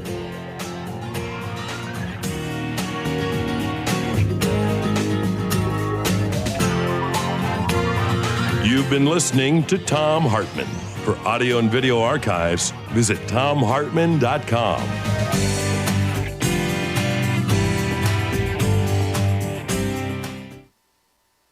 These companies support the Thom Hartmann program. They are HelloFresh, the #1 meal kit delivery service. More info at HelloFresh.com, code TOM. The Hidden History of Big Brother in America, how the death of privacy and the rise of surveillance threaten us and our democracy, by Thom Hartmann. More information at all book outlets. Wild Alaskan Company, 100% sustainable wild-caught seafood delivered right to your door. More info at wildalaskancompany.com/Tom. Cozy Earth, better sleep, better you. More info at cozyearth.com, promo code TOM. The latest views and opinions from U.S. politics and other fascinating subjects too, including cutting-edge science reports at hartmanreport.com. And Dinovite, a whole food supplement for your pet's immune system. More info at dinovite.com.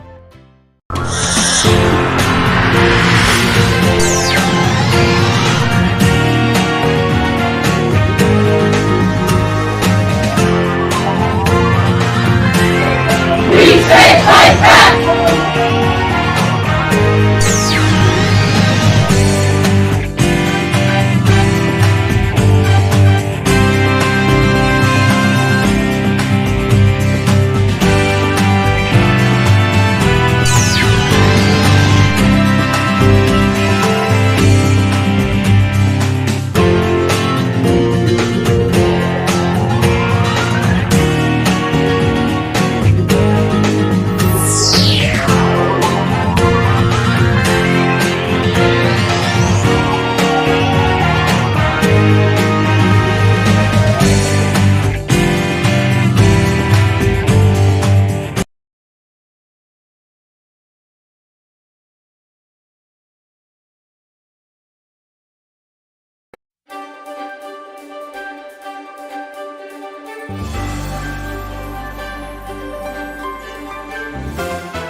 you.